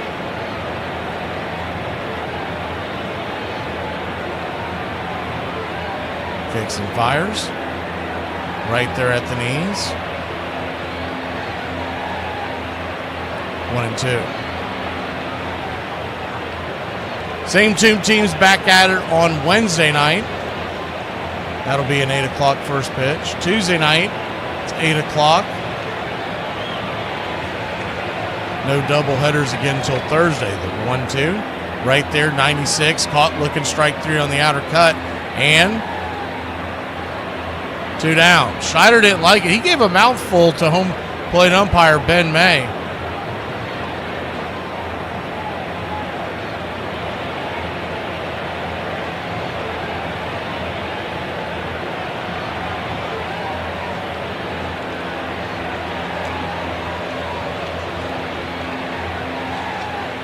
First pitch on the way from Bizzardo is a sinker down and in. It's 0-1. It's a 3D. We'll try to get that caught back up. We're at the mercy of the technology. It's been jamming up all day long. The 0-1. Down and in, 1-1. 1-1 count. Jason's telling me he's trying to get it restarted. We just don't want to take it off the screen totally, because if you do, it is not came back from time to time. 1-1, down and in, 2-1. So a 2-1 count.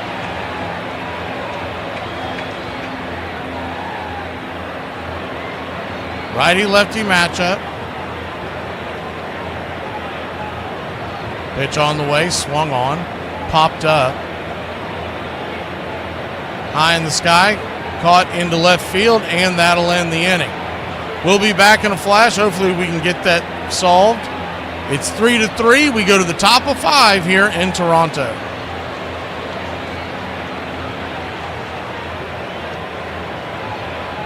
Oh my God, you smell like sweet. Oh, well, you smell like your husband left you for a younger woman, Carol. Shut the up. Welcome to a day in the life of an umpire in the late 1800s. Many were ex-ball players with little to no prior experience. One umpire presided over a game, and that one umpire worked the entire homestand. They would stand behind the catcher until someone got on base. Once someone got on, they would move behind the pitcher and call balls and strikes from there. They were often responsible for many things at once, making sure runners touch bases, keeping an eye on the ball, and calling close plays. Sometimes all at the same time. It wasn't until 1885, 9 years after the first professional umpire, before they began wearing chest protectors for the first time. They were paid $5 by the home team per game. The home team chose the umpires from a list of 5 names submitted by the visiting club. Umpires were routinely spiked, kicked, cursed, and spat on by players while fans hurled debris at them from the stands. Despite there being no dress code, they often wore a top hat, a Prince Albert coat, and a cane. There was a high turnover rate due to low pay and poor working conditions. Question 2. Who would you rather spend the night with? A, your wife, or B? B.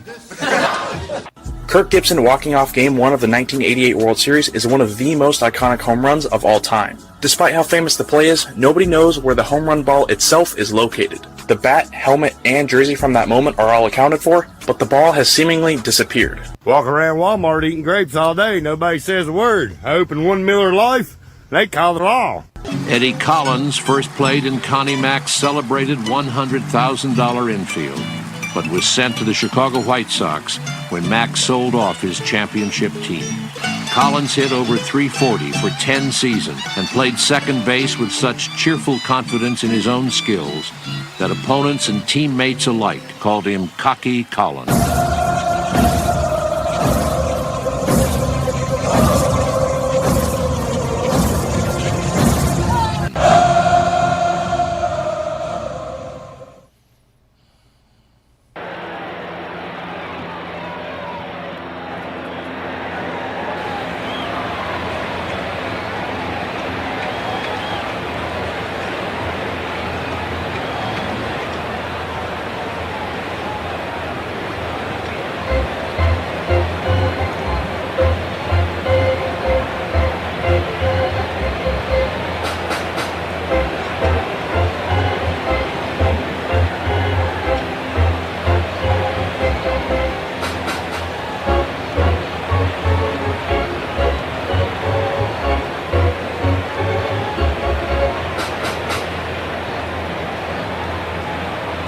Welcome back.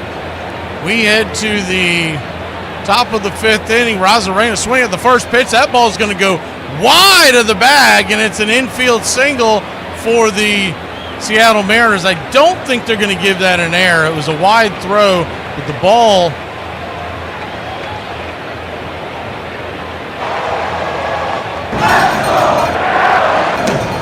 stayed in play.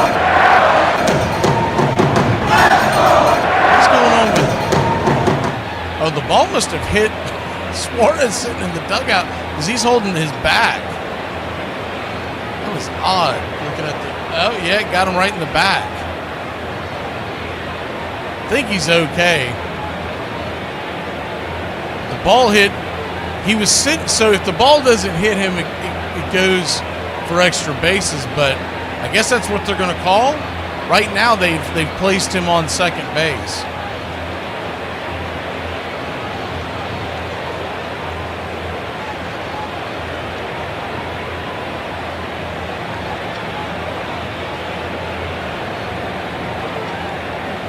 We'll put it on the action cam as they talk it over. Sometimes when we've had these problems, that's been the issue.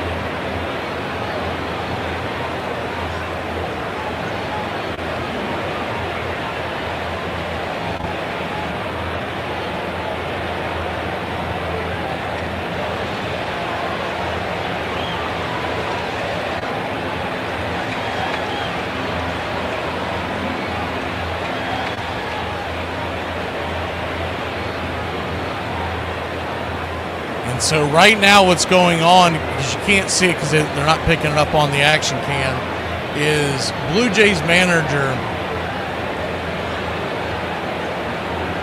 John Schneider is out there arguing with the umpires because he wants to know if the ball stayed in play what it comes down to is they're saying if he isn't sitting there on that stoop, it did bounce out of play. So I don't know what he's arguing about that. Because it bounced off of him. I guess what he's trying to say is that if it doesn't hit the player, but the player's sitting in the dugout. He's not sitting on top of the dugout side. We'll see how this plays out. I thought the ball had kicked to the left, but it actually kicked into the camera well to the left. And so I guess the argument's going to be whether or not to award him the base. Right now, Arozarena is standing at second.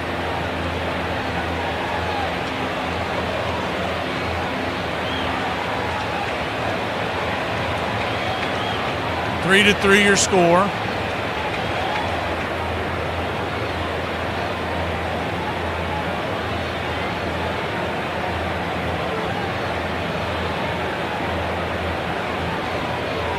And here comes the call from Alfonso Marquez.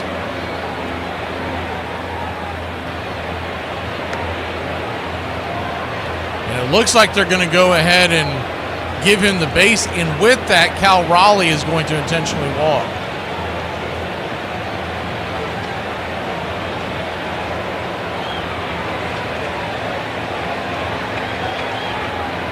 So runners on first and second now, nobody out.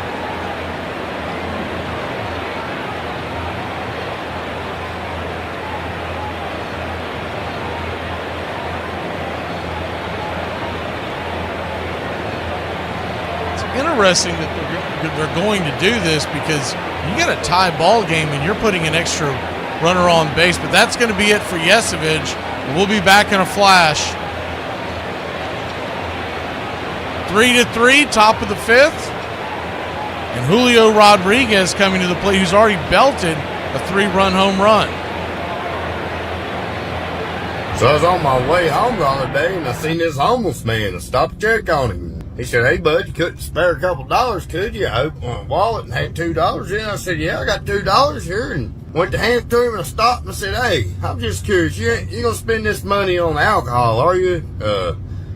Whiskey, wine, anything like that?" He said, "No, sir." I said, "I quit drinking many years ago." And I was like, "Well, all right, that's good, but you ain't gonna spend it on gambling, are you? Like lottery tickets and stuff?" He said, "No, sir.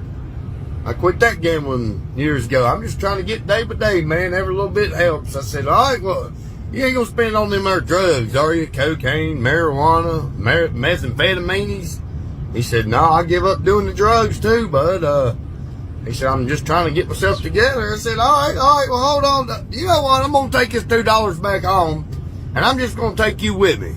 And I'm gonna get my wife cook you a hot meal." And he said, "Well, I'm much obliged, sir. I surely appreciate it." He said, "Well, why would you do that?" I said, I just want to show what happens if I was to quit drinking, lottery, and get off cocaine." First baseman Hal Chase, Prince Hal, was charming and skilled enough to have become one of baseball's most popular stars. But he was also so unabashed about consorting with gambling that 3 different managers accused him of throwing game, and fans took to chanting, "What's the odds?" whenever he took the field. Chase was a great fielding and decent hitting first baseman for the New York team in the American League. He was a gambler and he ran with the gambling crowd, and he lived very well on the winnings that he got from making errors when you need to make errors. He was a scary figure. Scary because he was tolerated, scary because of what he did, scary too because in 1916, as Christy Mathewson, the great Christian gentleman, is completing his career with the Cincinnati Reds, Chase is on that team, and Chase's open vituperative scorn for somebody who lived so well and so purely was beyond ugliness.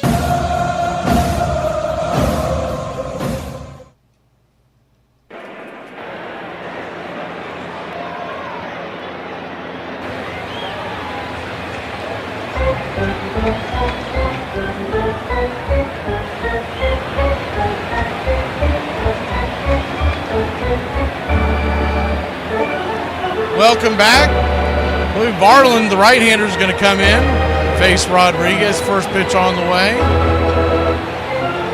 Down, bottom of the zone.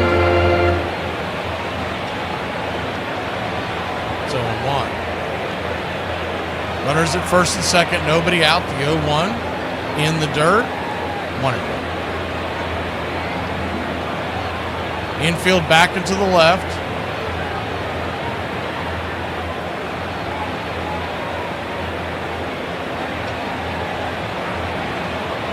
1-1. Swing and a miss. Four-seam fastball, 1-2.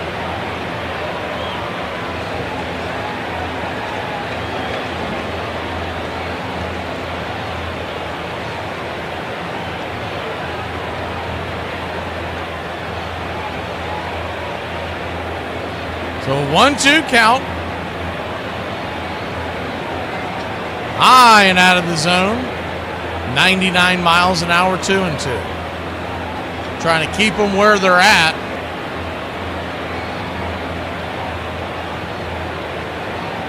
The 2-2. Caught looking strike three. Pumped 98 right down the middle. One away. Wow. Backwards K in your scorecard. I can't believe he didn't swing at that, but he must have been sitting on something else, and that just froze him. Big strike out there. Now a double play gets you out of the jam. Jorge Polanco from the left side of the plate will stand in.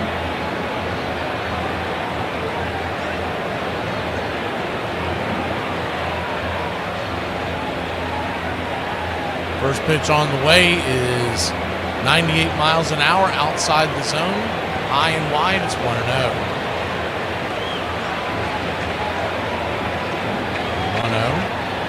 1-0. Naylor on deck. Suarez in the hole. 1-0. Swing! Fouls it away, it's 1-2.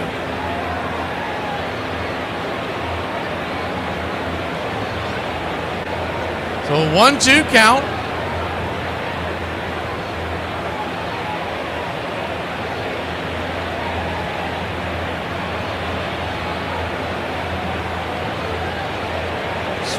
Lifts it into deep center field, going over the track, over the wall. Zip, boom, bam, it's gone. Ramalama, ding dong. A 3-run shot, and once again, Jorge Polanco, King George, comes through for the Mariners. Wow. 400 and happy feet over the wall, 105 miles an hour off the bat. That thing got out in a hurry. I mean, he took like a missile going over there. They're saying 105, it looks much faster. Got over that high wall in right center field. The one that kept the ball in the yard last night. First pitch on the way, chops it foul down the first base line. Josh Naylor. It's on one. Naylor is 2 for 2 on the day.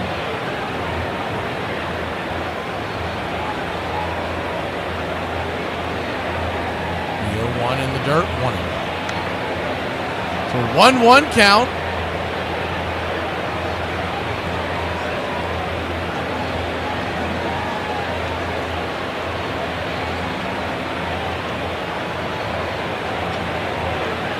Righty-lefty matchup.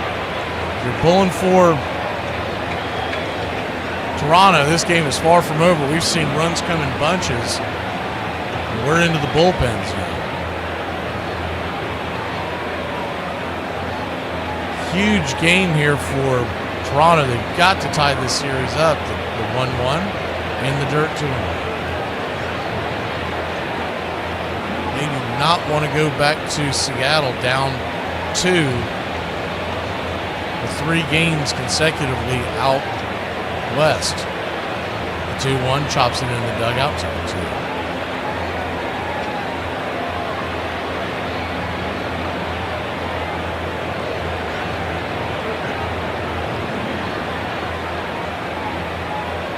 2-2. Two count.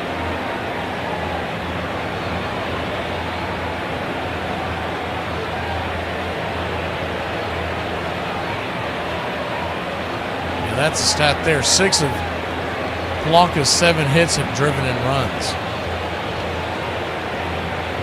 this postseason. And we had the 2 home runs in 1 game last go around.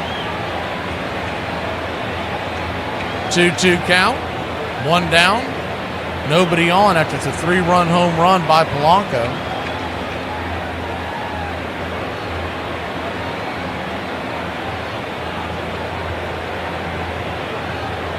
Josh Naylor stepping out of the box.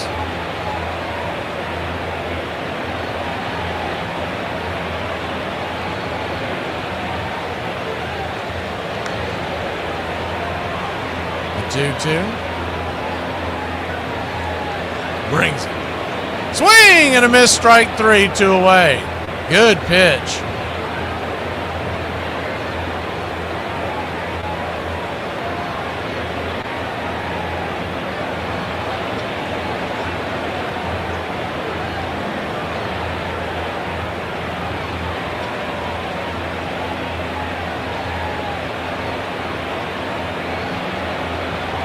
Eugenio Suarez, the batter, righty-righty matchup. First pitch right there, 93-mile-an-hour slider. It's 0-1.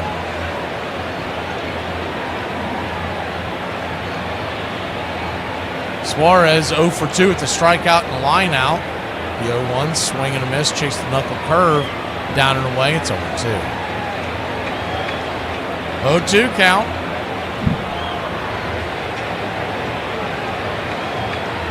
Brings it. 99, punched him out on the outer track. It's a bit off the plate, but he's been calling him wide all day long. But not before the Mariners put 3 on the board. It's 6-3 here in Toronto. Why did the old man fall into the well?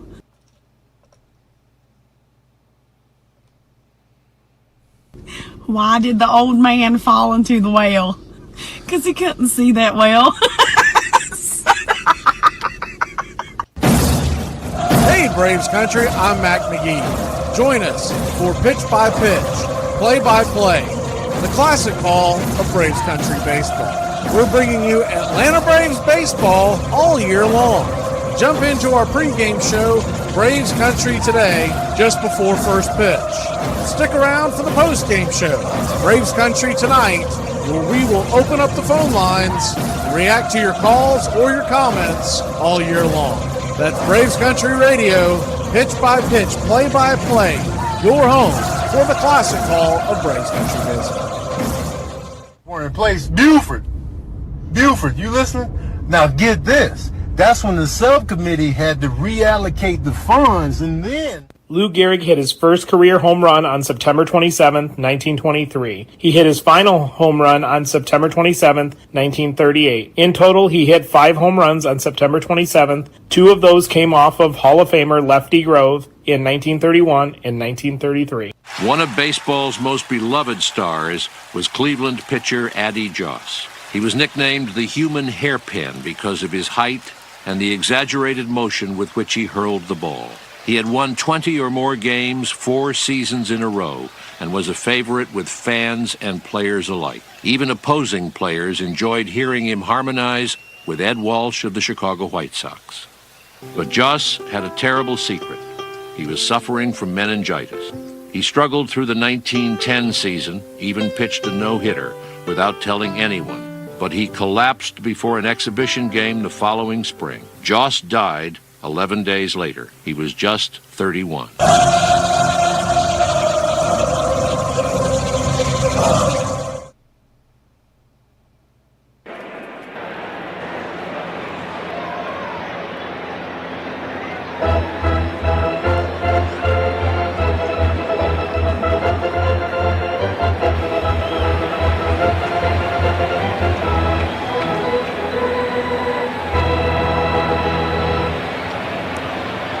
Welcome back.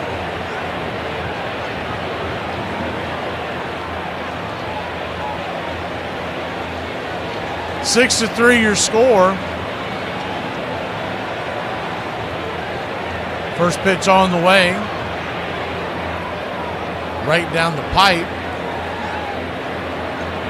Called for a strike, sinker on the edge. It's 0-1. Righty-righty matchup, Bizzardo versus Springer. 96 miles an hour, swing and a miss. It's 1-2. Apologize, my feed kicked out for a second. Signed me out for whatever reason. I had to sign back in. So it's a 1-2 count. Swing, slaps it over towards first base. Diving stab by Naylor. Hook throw to Bizzardo. Wow. That was either going to go really well or really bad, but he was found a way to get the ball to him. We'll try to line it up here in a second. You see him rolling over on the carpet on any of our social medias. He had no other choice. He was laying flat on his stomach, and he didn't have enough time to get up from his knees and throw, so he just kind of hooked through it. And it was a perfect throw. Now, remember, he tried a goofy throw earlier in the game and threw it away. That one worked out, so he was 1 for 2 on weird tosses to first. First pitch upstairs to Lukes.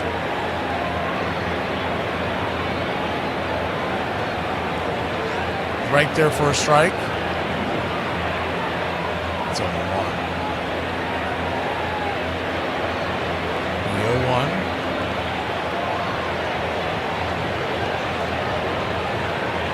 .95 just misses the inside.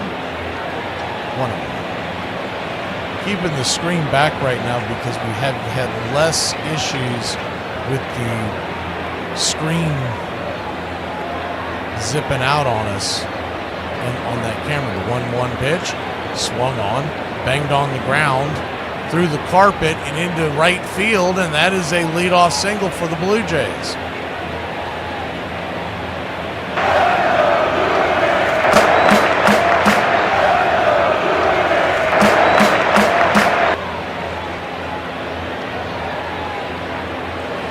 That'll bring Vladimir Guerrero Jr. up. 1 on, 1 out.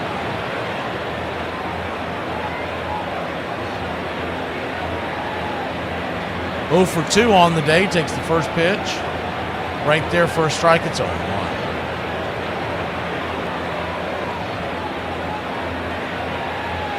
The 0-1. The left-hander's warming up. I believe that's Fluharty. Pitch on the way. It is swung on, foul back, it's 0-2. We've got the lineups out for tonight's game 1 in the NLCS. It's interesting. Looks like they're going with another bullpen game for Milwaukee. Blake Snell on the bump for the Dodgers. The 0-2. Fouled it back. We'll do it again.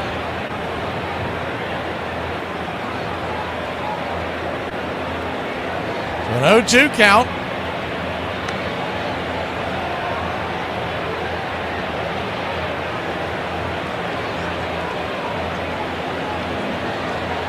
Outside wide, 1-2.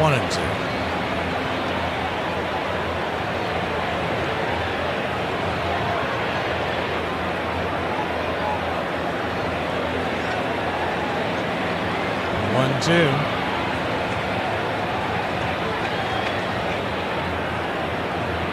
Swing, chops it back foul. We'll do it one more time.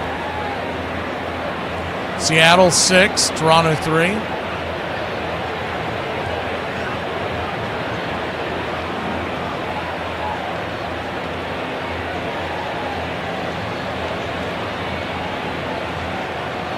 One, 2. Kicks and fires. Check swing. Did he go around? He did not. 2-2.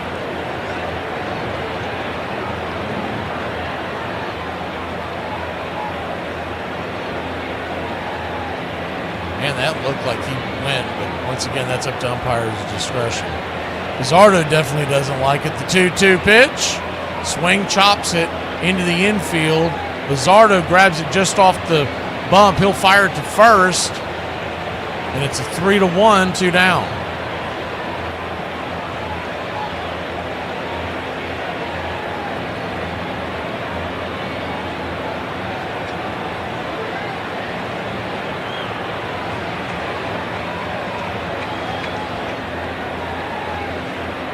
Runner at first easily makes it to second, so he's in scoring position.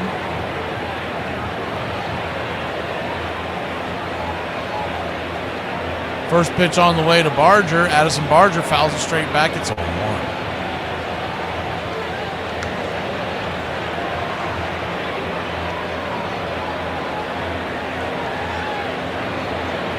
The 0-1.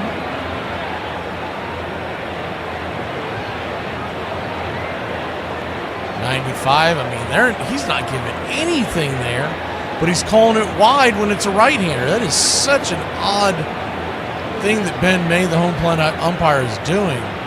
That pitch smacks inside. I mean, if that's Maddox back in the day, he's getting that all day long, twice on Sundays. It is touching the edge. It's not one of the famous Maddox pitches which would start in and smack the black-ish. Really more hitting the shadow. The 1-1. Swing, chops that foul. It's 1-2.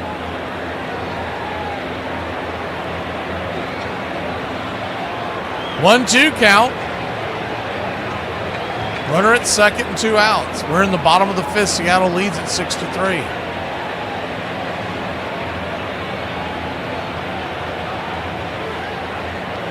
One-two.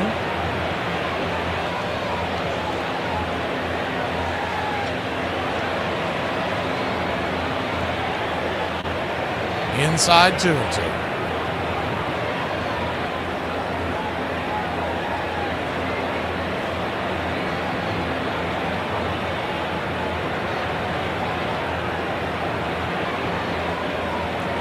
Two count. Standing on deck is Kirk. Righty lefty. The pitch on the way. Swung on. Another high chopper off the turf. Underhanded by Bizzardo, and that'll end the inning. Another shutty for the Seattle Mariners. They lead by 3 consecutive donuts on the board. We'll go to the 6th in a 3-run ball game. Michigan, Ohio State feels like you're asking me to pick which one of your kids is my favorite, and I just can't, because I don't like any of your kids. Camden Yards is where the Baltimore Orioles play their home games. The ballpark was actually built very close to where Babe Ruth was born. In fact, Ruth's father allegedly owned a pub exactly where center field is today. Lager, the beer that brought the forest down. I drive an exotic imported sports car. I eat exotic foreign food like frankfurters and pizza. But when it comes to numbing my mind, I'm a patriot. I drink the beer that brought the forest down. I'm a lager man. And hey, it's happy hour somewhere. Lager brings out the patriot in you. Hey babe. Yeah. I decided that tonight I'm gonna skip out on Tuesday night football and take you on a date. Really? Yeah. Okay. Do you want to? Yeah. We can go get sushi or something. Yes. Okay, let's do it. Okay. Sure. Yay! Actually? Yeah. I figured I'd put a break on football for a little bit, just because I feel like we watch it a lot. It's a game where the emphasis during the course of it is put on a single individual. Fly ball goes out towards the left fielder, and he has this moment of what's going to happen. Fred Snodgrass, who was one of the great players for the Giants back in the old days, I think it was in 1912 he missed a fly ball which lost the Giants the World Series. When he died, this enormously successful man at the age of 83 or something like that, you know, a banker in California or whatever, Fred Snodgrass dies, muffed fly ball in 1912. I mean, this, and despite his success, despite his joys or grandchildren and so forth, there was this one stigma that was attached to him for the rest of his life. So it does indeed have to do with, you better catch that fly ball out in that field or you're marked forever.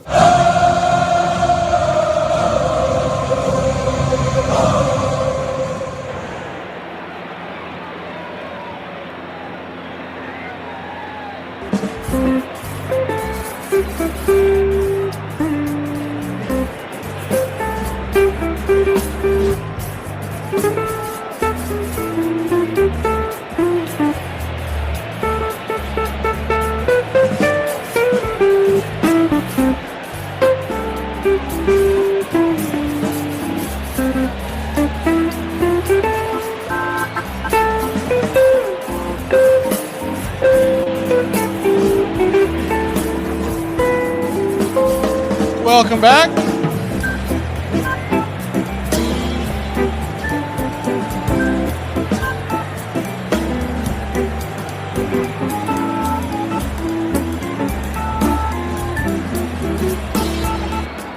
First pitch on the way from Fluharty, the left-hander, to start off here in the top of the 6th inning. right there for a strike. Mitch Garver is now on as the designated hitter, so he's in for Canzone, and Fluharty's in for Varland. The 0-1 fouls it back. It's 0-2. 0-2 count.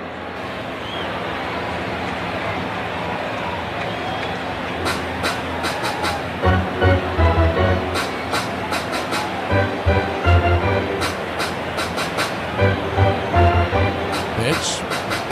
Fouled back. It's 1-2 once again. Standing on deck is Robles and then J.P. Crawford.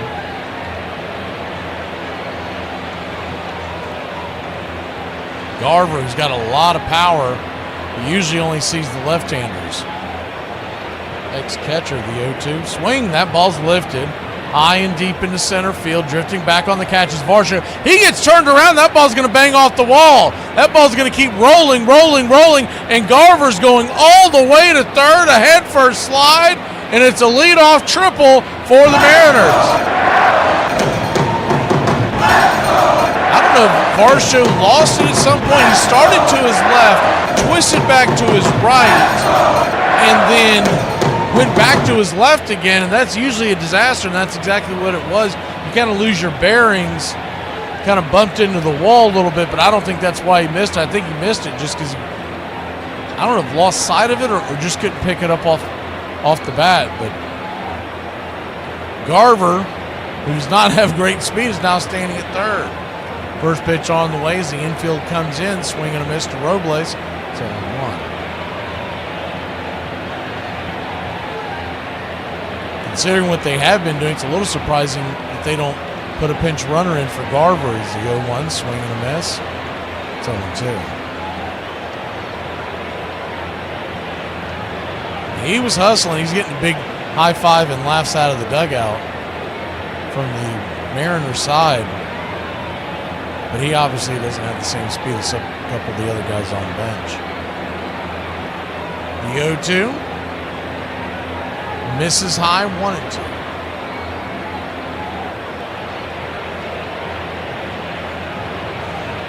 And it's the designated hitter role, so you could put anybody if you wanted. If you wanted to put a pitcher who's not coming in to pitch today.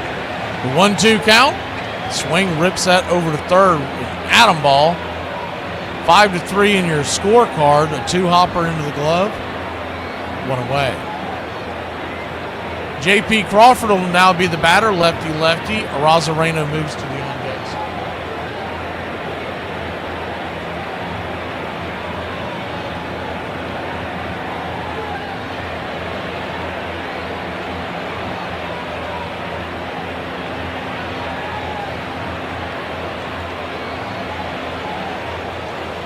Coming in to run, and they did finally do it, so maybe they're listening.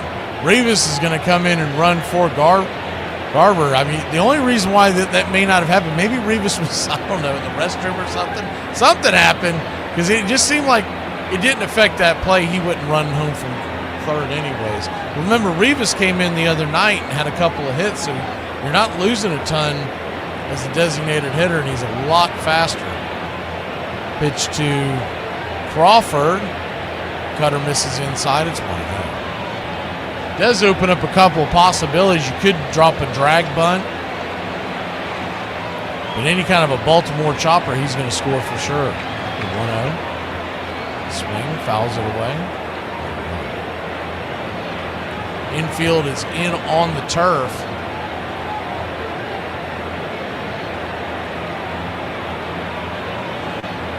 A 1-1 count.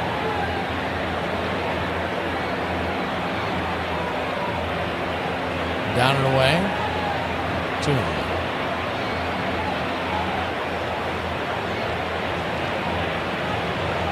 Two-one count.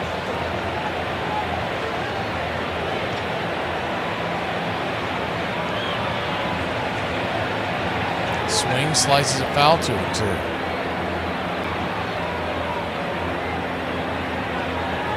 On deck is Arozarena if they keep the line moving. Raleigh's in the hole. Julio Rodriguez would follow. 6-3 your score. The 2-2. Fluharty brings it. Down and away. Full count.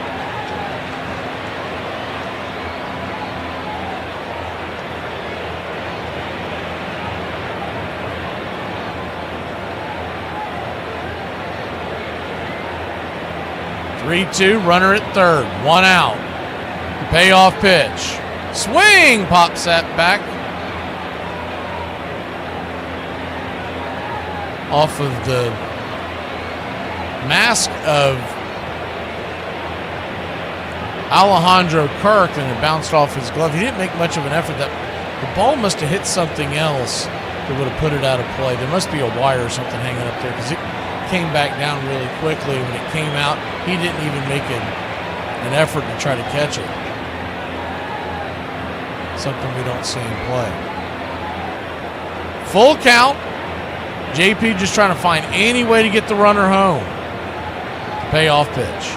Swing! Pops it up. And that's going to be a dying quail. A seeing eye single. And it's going to make the game 7-3. As Seattle starts to pull away. 4-run lead now, top of the sixth.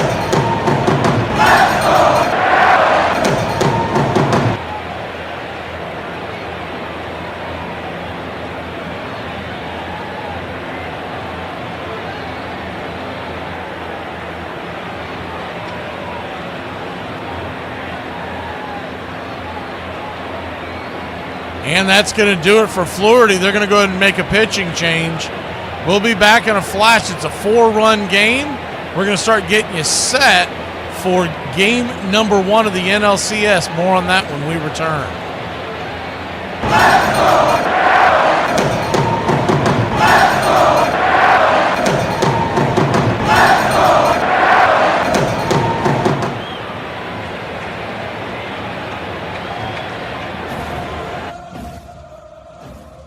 On this date in 1897, Louisville's Tom McCreary hits 3 inside the park home runs, providing the difference in the Louisville Colonels' 10-7 victory over the Philadelphia Phillies at the Baker Bowl. The Philly right-hander, Jack Taylor, gives up all of the 3 outfielders' homers that never clear a fence. On this date in 1901, at Boston's Huntington Avenue baseball grounds, Cy Young of the Americans 7 hits the A's 5-3 to win his 300th victory of his career.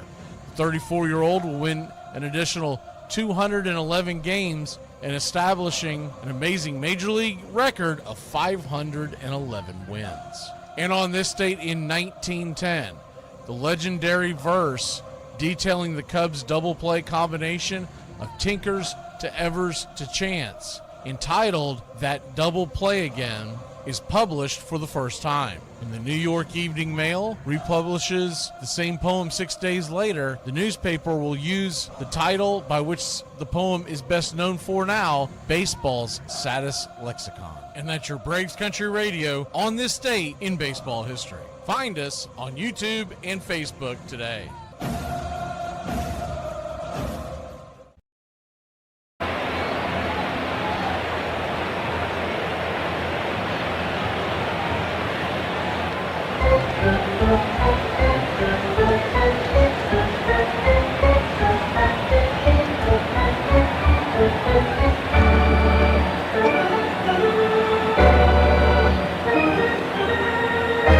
Welcome back.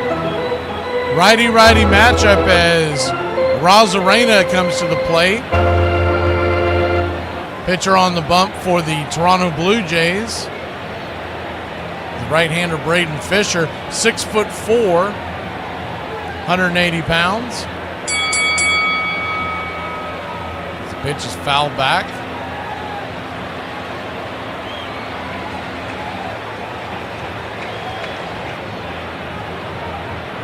Seven to 3 your score. Braden Fisher, 25-year-old out of League City, Texas. As the pitch is down and in, taken for a ball. Drafted by the Dodgers in 2018 in the 4th round.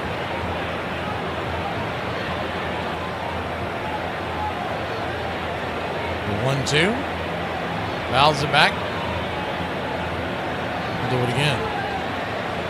Game 1 of the NLCS. I just don't see how it's going to happen to be able to bring you the end of this and the beginning of that. We've got a bigger commitment to the Game 1 of the NLCS on the radio side. So we're flipping over there unless this game gets much tighter. About 15 minutes before first pitch. We'll continue to bring you this game until that Dodger game starts. So that should take us into around the 8th inning. If it gets all tied up in the 8th inning, then we'll go from there, the 2-2. Caught looking on the outer corner. Another bad call by Ben Mann. That pitch was... It's more difficult to tell with the Fox Sports track, but looking at the replay of it, I don't know, 2 inches, almost 3 off the plate. That's just not acceptable for October baseball.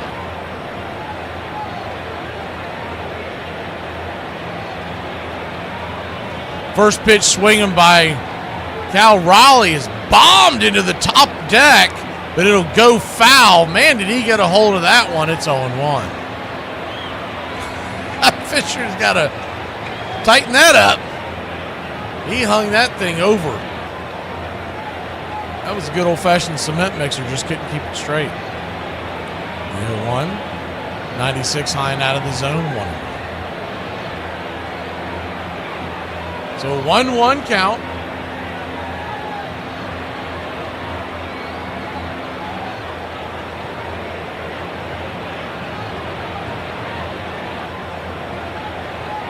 Right there, 95 just off the plate.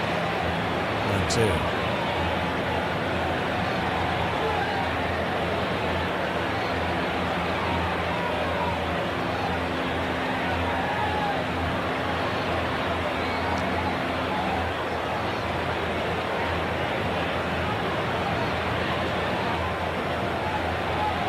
One-two count.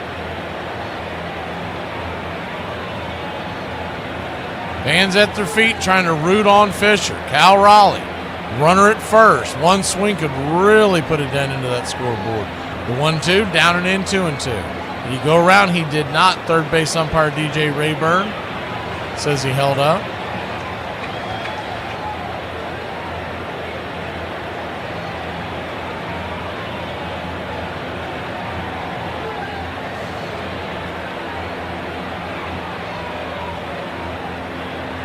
The 2-2. Swing and a miss, strike 3. Man, that was nasty. That looked like a cutter upstairs. That'll end the inning. But the Mariners put one more on the board. It's 7-3. We go to the bottom of the 6th here in Canada. What are you putting on makeup? When you find the pumps to match your skirt. Get out in the gym and start warming up. Let's go. Here are some baseball facts that you might not have known.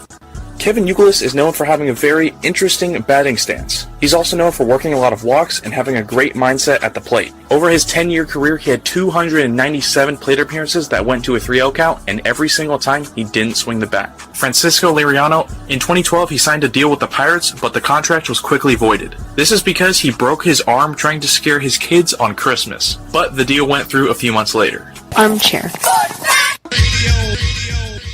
John McGraw's New York Giants had never really recovered from the Merkle boner, the base-running error that cost them the pennant in 1908. Though they remained a perennial National League power with superb pitchers like Christy Mathewson and Rube Marquard, and won the pennant in 1911, they couldn't seem to win a World Series. Then, in 1912, after dominating the league throughout the season, they faced one of the greatest of all Boston Red Sox teams in the World Series.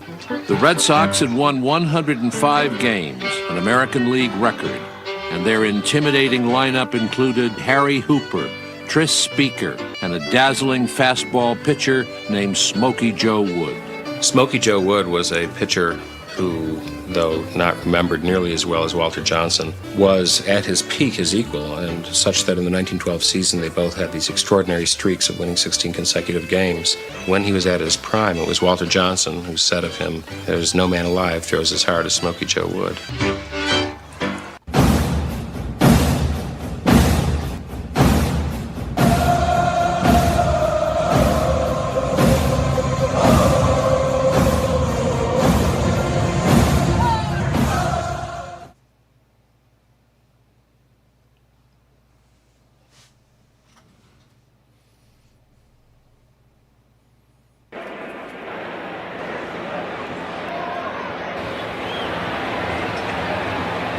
Welcome back, y'all.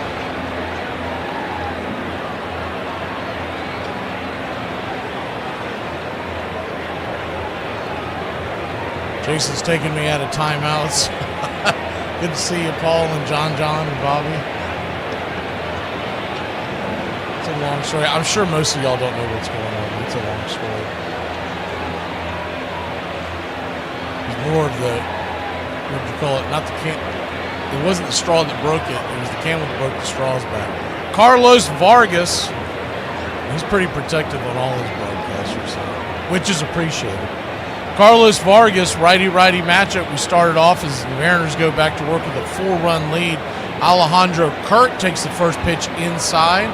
Called for a strike. It's 0-1. We got the middle of the order due up. The 5, 6, 7 batters. The 0-1. Right there for a strike one, 0-2. I think, is Paul the Dodgers fan? Because it mentioned a little while ago, but we are going to get over there for the start of that game. I was told earlier that they've got a lot more radio stations that are carrying that than this. And because they've shingled them on top of each other like this, we may get this game in, but it doesn't look like it. The 0-2, swung on. Spots it back. If you were here with us at the end of the season, I'm going to try to do that where I'm bringing you both games. As the Dodgers and Brewers go to break, I'll go back to Seattle.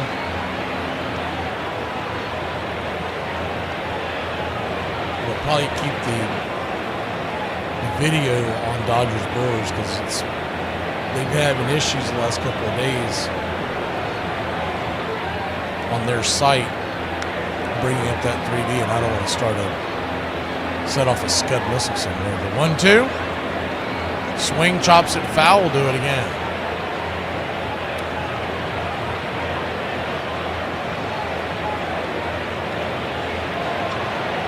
The 1-2 count.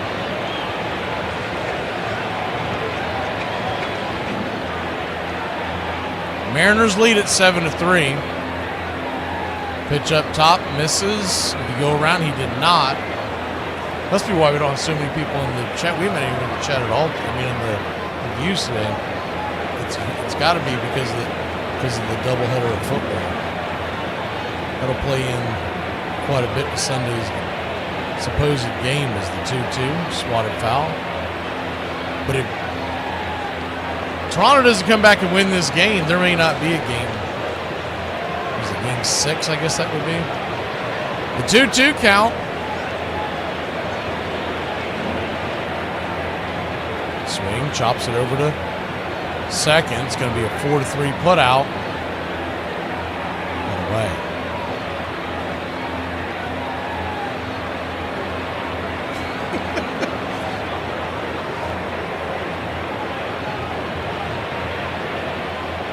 It's going to be a tall task to go to Seattle, which already has a really tough environment. It's always been a good, for lack of a better term, home field advantage. As the first pitch up top this is for a ball to Dalton Varsho. And even if they were tied at 1 game apiece, it was going to be rough. But they're down 2-0. That game Wednesday becomes imperative because you lose that, it becomes human nature for guys that can just kind of close up shop and call it a day.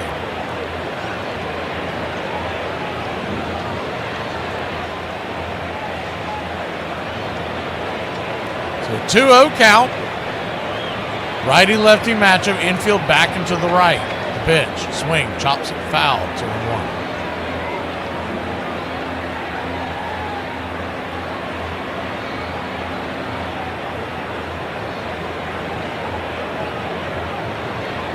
Yeah, I don't know if I believe that one, Bobby, because the guy didn't know the rules.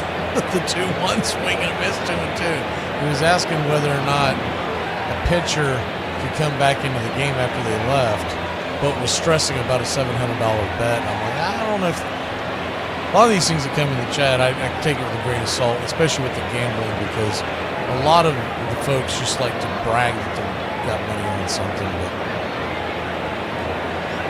they're never honest and say, I got $5 on this game. The 2-2, fouls it back, we'll do it again.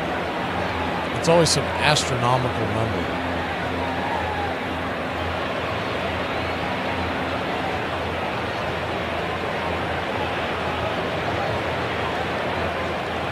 Two-two count. Here's the pitch. High and out of the zone, full count. Cutter misses. Vargas will face Clement next. Line keeps going. It'll be Schneider to it. Pitch on the way. Swing. Pops it. High. Deep. But plenty out of play. We'll do it again.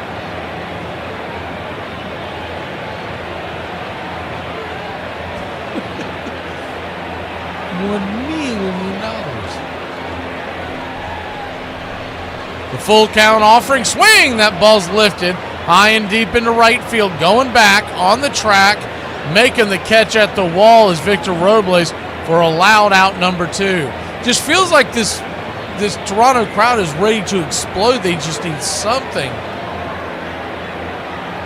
to ignite them. Toronto scored 2 in the first, 1 in the second. They haven't scored since, and they really haven't had much going on the base paths in the last few innings. Righty-righty matchup. Ernie Clement, the batter. The first pitch is swung on and missed. Might have got a piece of it. It's 0-1.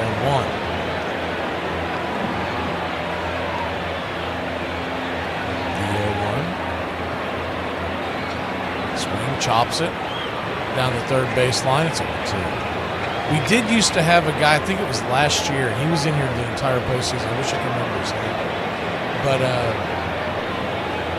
you knew he was pretty legit because when he would win, he would actually throw money into the chat. But I haven't seen him at all this year. I don't even think I saw him in the regular season.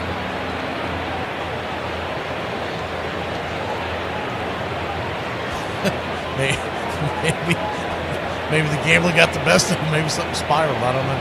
The 0-2. Down and away, 1-2.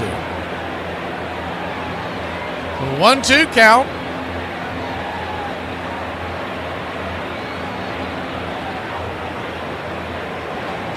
Kicks and fires. Swing, pops it up. High in the sky, converging on it. Both Julio and Arozarena. Rodriguez makes the catch, and that'll end the inning. Another quiet inning, 1-2-3. Heart of the order due up for the Mariners when we return, heading to the top of the 7th. Can I have the keys? No! You're out of my will! You're out of my will! That's right, we'll see who croaks first! Here are some baseball facts that you might not have known. Herman Long was a shortstop who played at the turn of the 20th century who set a record in 1889. The record he set was the most errors in a single season with 122, which he accomplished in just 136 games. For reference, the most errors by a player in 2021 was only 24. LeBron James playing at the level he's playing this year already. I mean, it is unbelievable. I gotta remember to record this, man. Yeah, you're not editing nothing. You don't got that talent right now. Armchair. The 1912 World Series was a fiercely fought contest, on and off the field. Fans followed the action by telegraph and on scoreboards mounted in saloons and city squares all across the country. When I was 13 years old, I got a job posting scores in an old-fashioned corner saloon at 85th Street and 1st Avenue. At World Series time, a complete play-by-play came over the ticker, and the management had me stand on a platform and read the tape in a loud voice. This was 1912, remember? The Giants and the Red Sox. When the saloon was jammed to overflowing with hundreds inside and out, eagerly following each game's progress. No individual, whether player, manager, owner, critic, or spectator, who went through the 1912 World Series will ever forget it. There never was another like it. From the lofty perch of the bleacher right, it was a series crammed with thrills and gulps, cheers and gasps, dejection and wild exultation, recrimination and adoration, excuse and condemnation. Spalding died.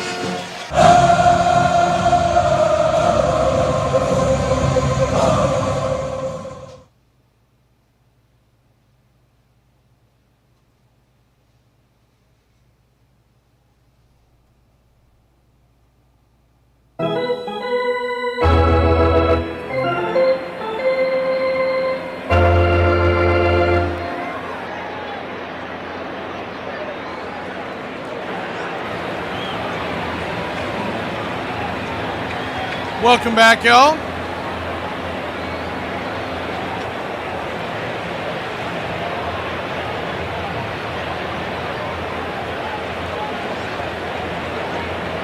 Seven to 3 your score, top of the seventh, excuse me. Middle, the bottom of the seventh coming up, so seventh inning stretch.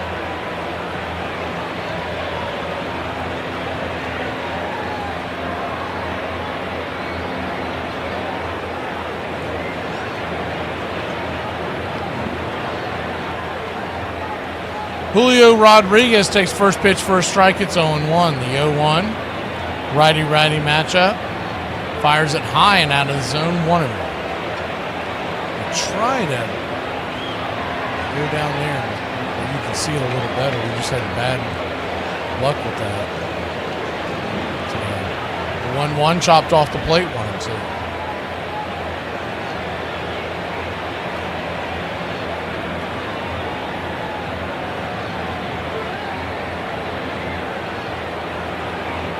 One-two count.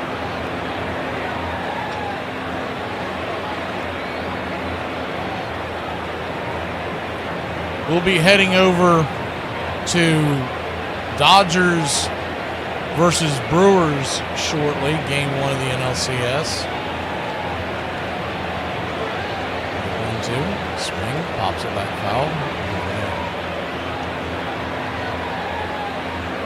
So it's a different link, but it's here on the same page. You just click on over there.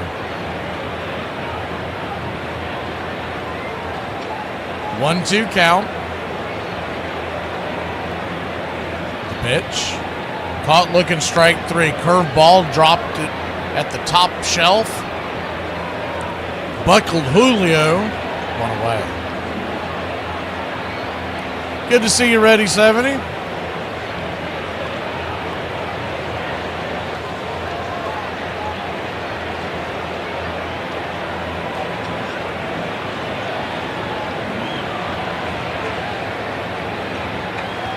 First pitch on the way to Polanco is swung on. That ball is roasted into right field, down for a base hit. And the Mariners got something cooking here in the top of the 7th.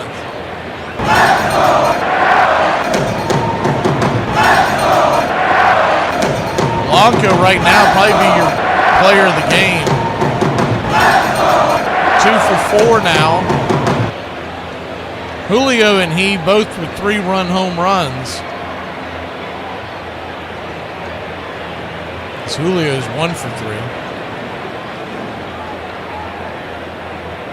Josh Naylor to the plate. First pitch high and out of the zone.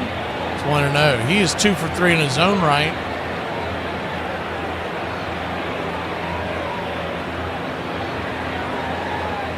Single to center in both the first and third inning.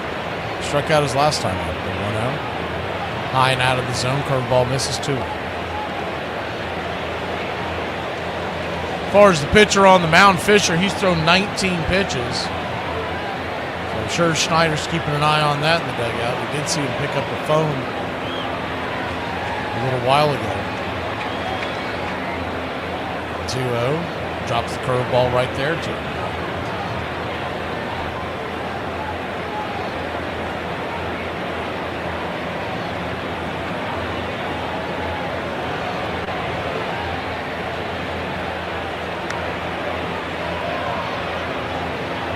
2-1. Right there. For a strike, 2-2. Looks like Rodriguez is warming up in the bullpen, the right-hander. Runner at first, one out. A double play gets the Blue Jays out of it. We got a 2-2 count.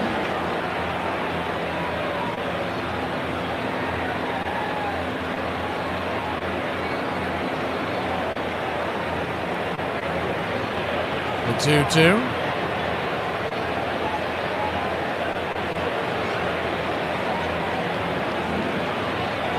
High and out of the zone. 3-2.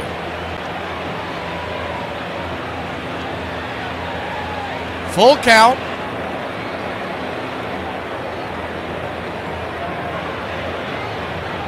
Naylor. Digging in. Here's the payoff pitch. Swing! That ball is hammered high and deep. Going back on the track. Smoke him if you got him. He got him. Gone, baby. A 2-run shot. And Josh Naylor has made this a 9-3 game. Woo-wee! Blowout. Top of the 7th. That'll probably do it. Sure, Blue Jay fans are going to say it was one pitch too late. 9-3, the Tridents with 3 home runs today.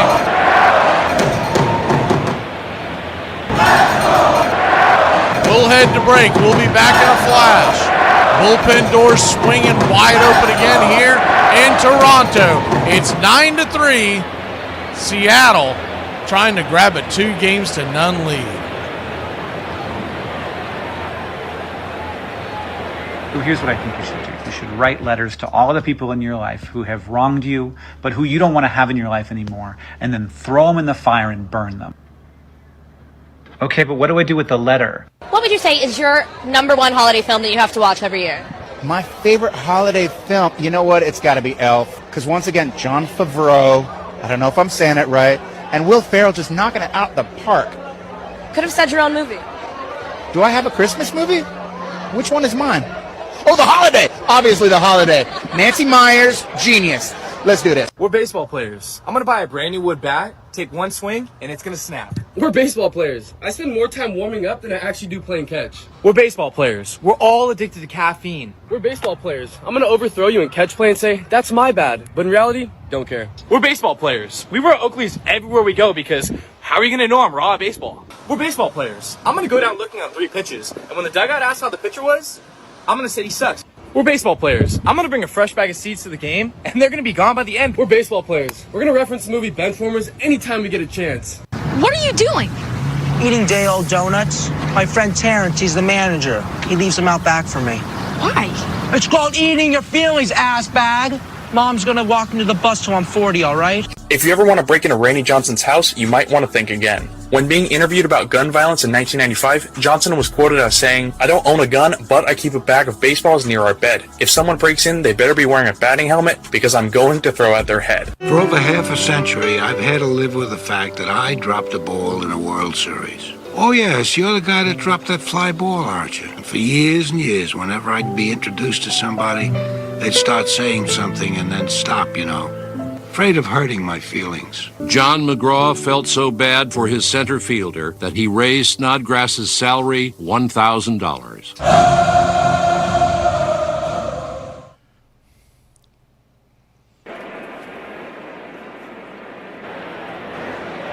We are in the top of the 7th. And the Tridents lead it 9-3. First pitch on the way. 4-seam fastball. Up top first strike. It's 0-1. If the Seattle Mariners can hold on to this lead, they'll be 2 wins away at that point from their first trip to the World Series. The franchise that began in 1977. The 0-1. Down and in, 1-0. They did have the Seattle Pilots in 1969 before they were transferred out to Milwaukee. 1-1. inside. 2-1. And we're going to go over and cover those Seattle Pilots here in a second. The Milwaukee Brewers, NLCS Game 1 versus the Dodgers.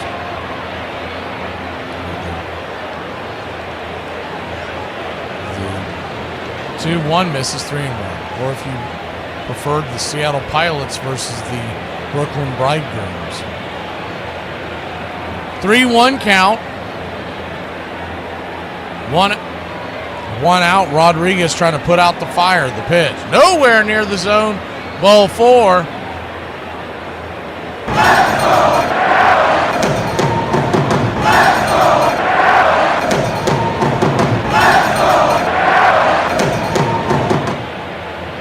We'll be heading to Milwaukee. Want to at least get to the 7th inning. The 7th inning stretch. Here in a bit, with this game spiraling out of control. The first pitch is a 4-seam fastball right there, first strike. It's 0-1. What we will do during that break, we'll leave that screen up on the other link so you can see what's going on in the Seattle game. Seattle-Toronto game. 0-1. Inside 1-1. 1-1 count.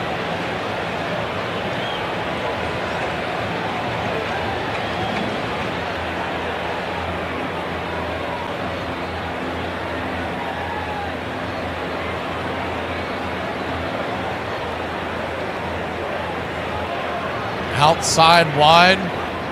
2-1.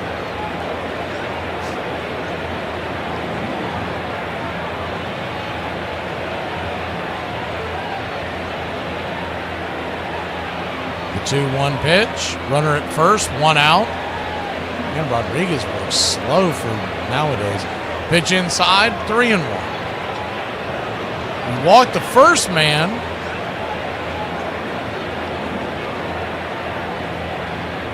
Danger doing the same to Rivas. Rivas came on to pinch run for Garver.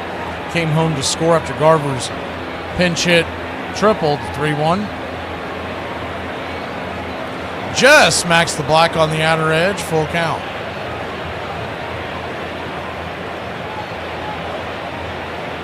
Full count as Rivas steps out of the box for a second, adjusting his gloves.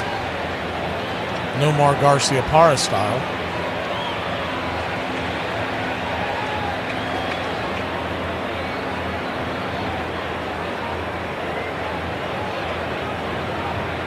The payoff pitch.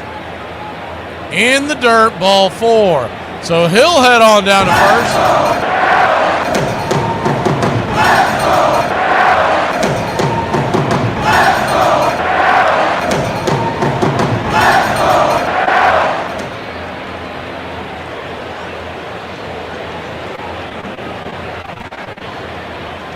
And Victor Robles coming to the plate. First and second, 1 out.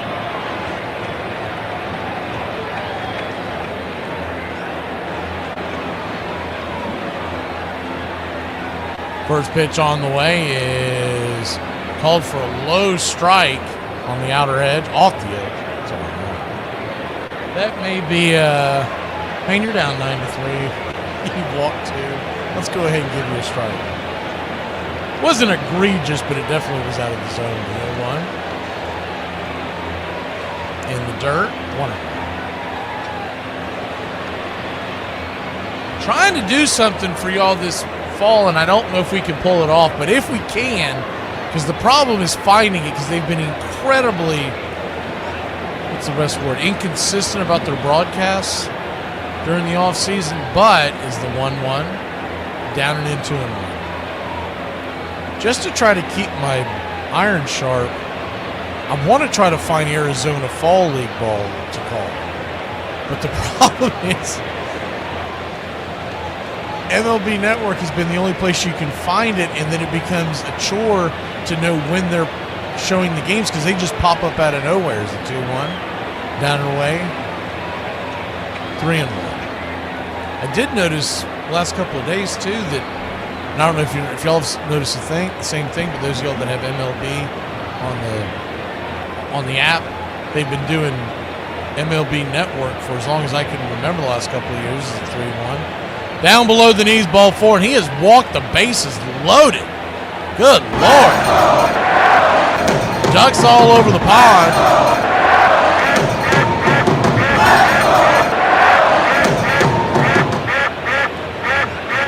What do you do here? Do you just let him eat it? He can't find the plate. J.P. Crawford coming to the plate. There's still one out, which means a double play could get you out of this somehow. The top of the order is looming on deck.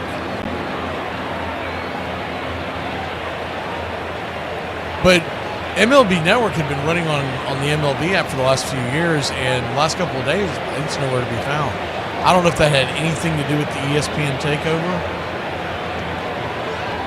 of MLB, but that shouldn't have started until next year, so it's weird, but I haven't seen anything on there. All they have is a couple of highlight reels, and that's it, and a bunch of the recorded junk that nobody cares about. So we'll see if they bring Arizona Fall League to you. This game is going to another bullpen change. We're going to do the 7th inning stretch now because I don't know if we're getting out of this inning because we're going to have to head over to the NLCS here in a little bit. All right. I can't see you. Let me hear you. All one, a two, a three. Me out to the ball game. Hey, me out to the find me something up Cracker Jack. I don't care if I have to get back over quick. Root for the team. If they don't win, it's a shame. For it's 1, 2, 3, stretch around at the old ball game. Take me out to the ball game. Take me out with the crowd. Buy me some peanuts and Cracker Jacks. I don't care if I ever get back. Let me root.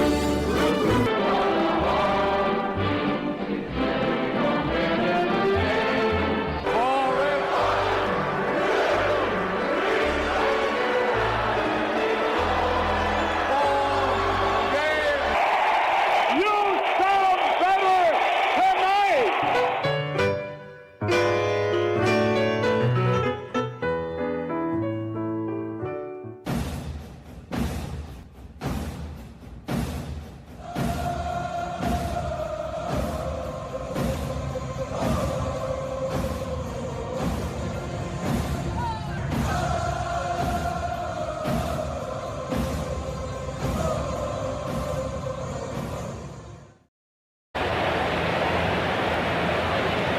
Welcome back.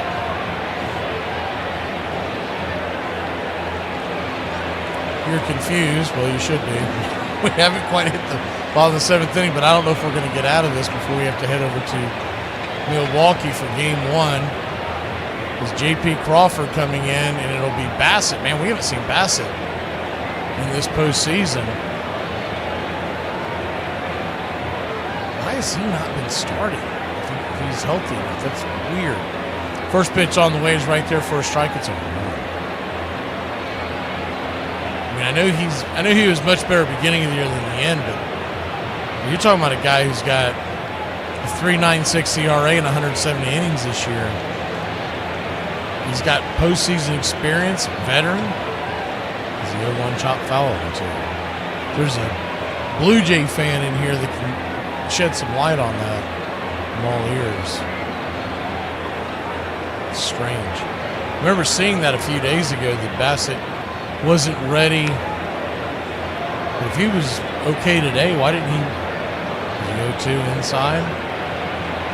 1-2. You'd have thought he'd been one of the first people they'd go to the pen when Savage didn't make it. Good to see you, Kerry. We're going over to the Dodgers-Brewers game here in a second, Kerry, the 1-2. That'll be in the other link. We're just trying to get everyone at least to the 8th inning, we hope. It's been a long top of the 7th, still only 1 out, bases loaded. 2 across. 9 runs, 9 hits, 1 error for Seattle. 3 runs, 6 hits, 1 error for Toronto. The 2-2. Swing, fouls it away. We'll do it again.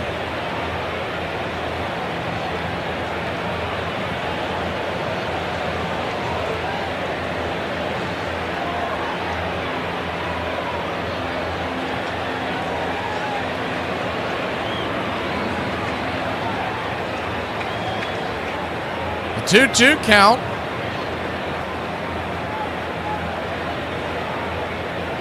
Pitch outside wide, ball 3-3-2. So he's in danger of walking the first man out of the pen as well.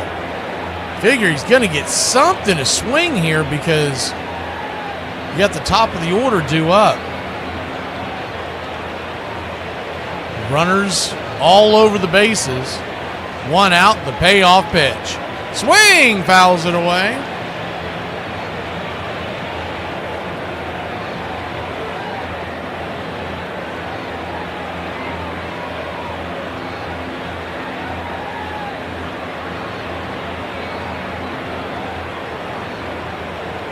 So a full count.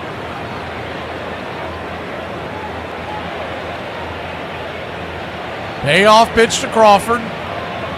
Chops that foul. I think he might have got a piece of him as he goes to the ground for a second. 9-3 your score. Pull the screen back in case anything happens on the base paths other than a walk.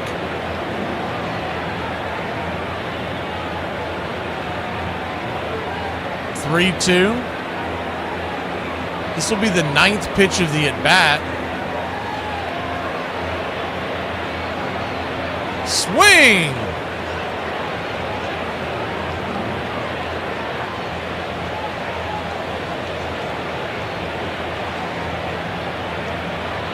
Payoff pitch, swing, lifts it into center field, drifting over, making the catch. And here comes the runner home. Will he score? He will. They'll cut it off, and it's 10-3. Seattle is up by a touchdown.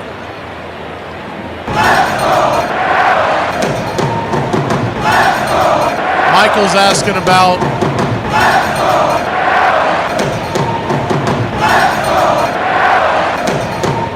it's coming to the top of the hour. We're pretty much just going to end this here and go over there. We'll continue to bring you this feed until we get to right before first pitch. But it's going to be less clunky if we do it during a middle of the inning. That's why we did the first pitch on the way, swing and a miss by Rosarena is for a strike. It's 0-1. That's why we did the 7th inning stretch last break, because we like bringing that to you, and we wanted to make sure that we could jump out of this and go over there. The 0-1 right there for a strike. It's 0-2. And they put the games right on top of each other. It's kind of absurd. The 0-2 count.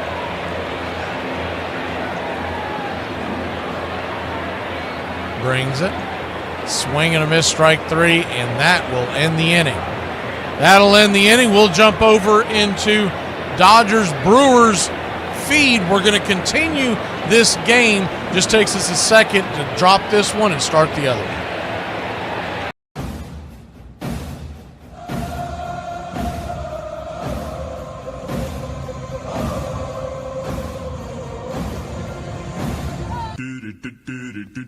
Goodbye, sweetheart. Well, it's time to go. We're back tomorrow with another show. Well, unless we're fired, we'll talk to you then. Goodbye, sweetheart. Goodbye. Goodbye. Guys and gals, it's time to go. We'll see you on the next show. Same bat time, same bat channel. It's closing time, y'all. You don't have to go home, but you can't stay here. Have a great one. On your way out, please like and subscribe. And don't forget to tip your favorite bartender. We'll see you. I'm Mac McGee, signing off for Braves Country Radio.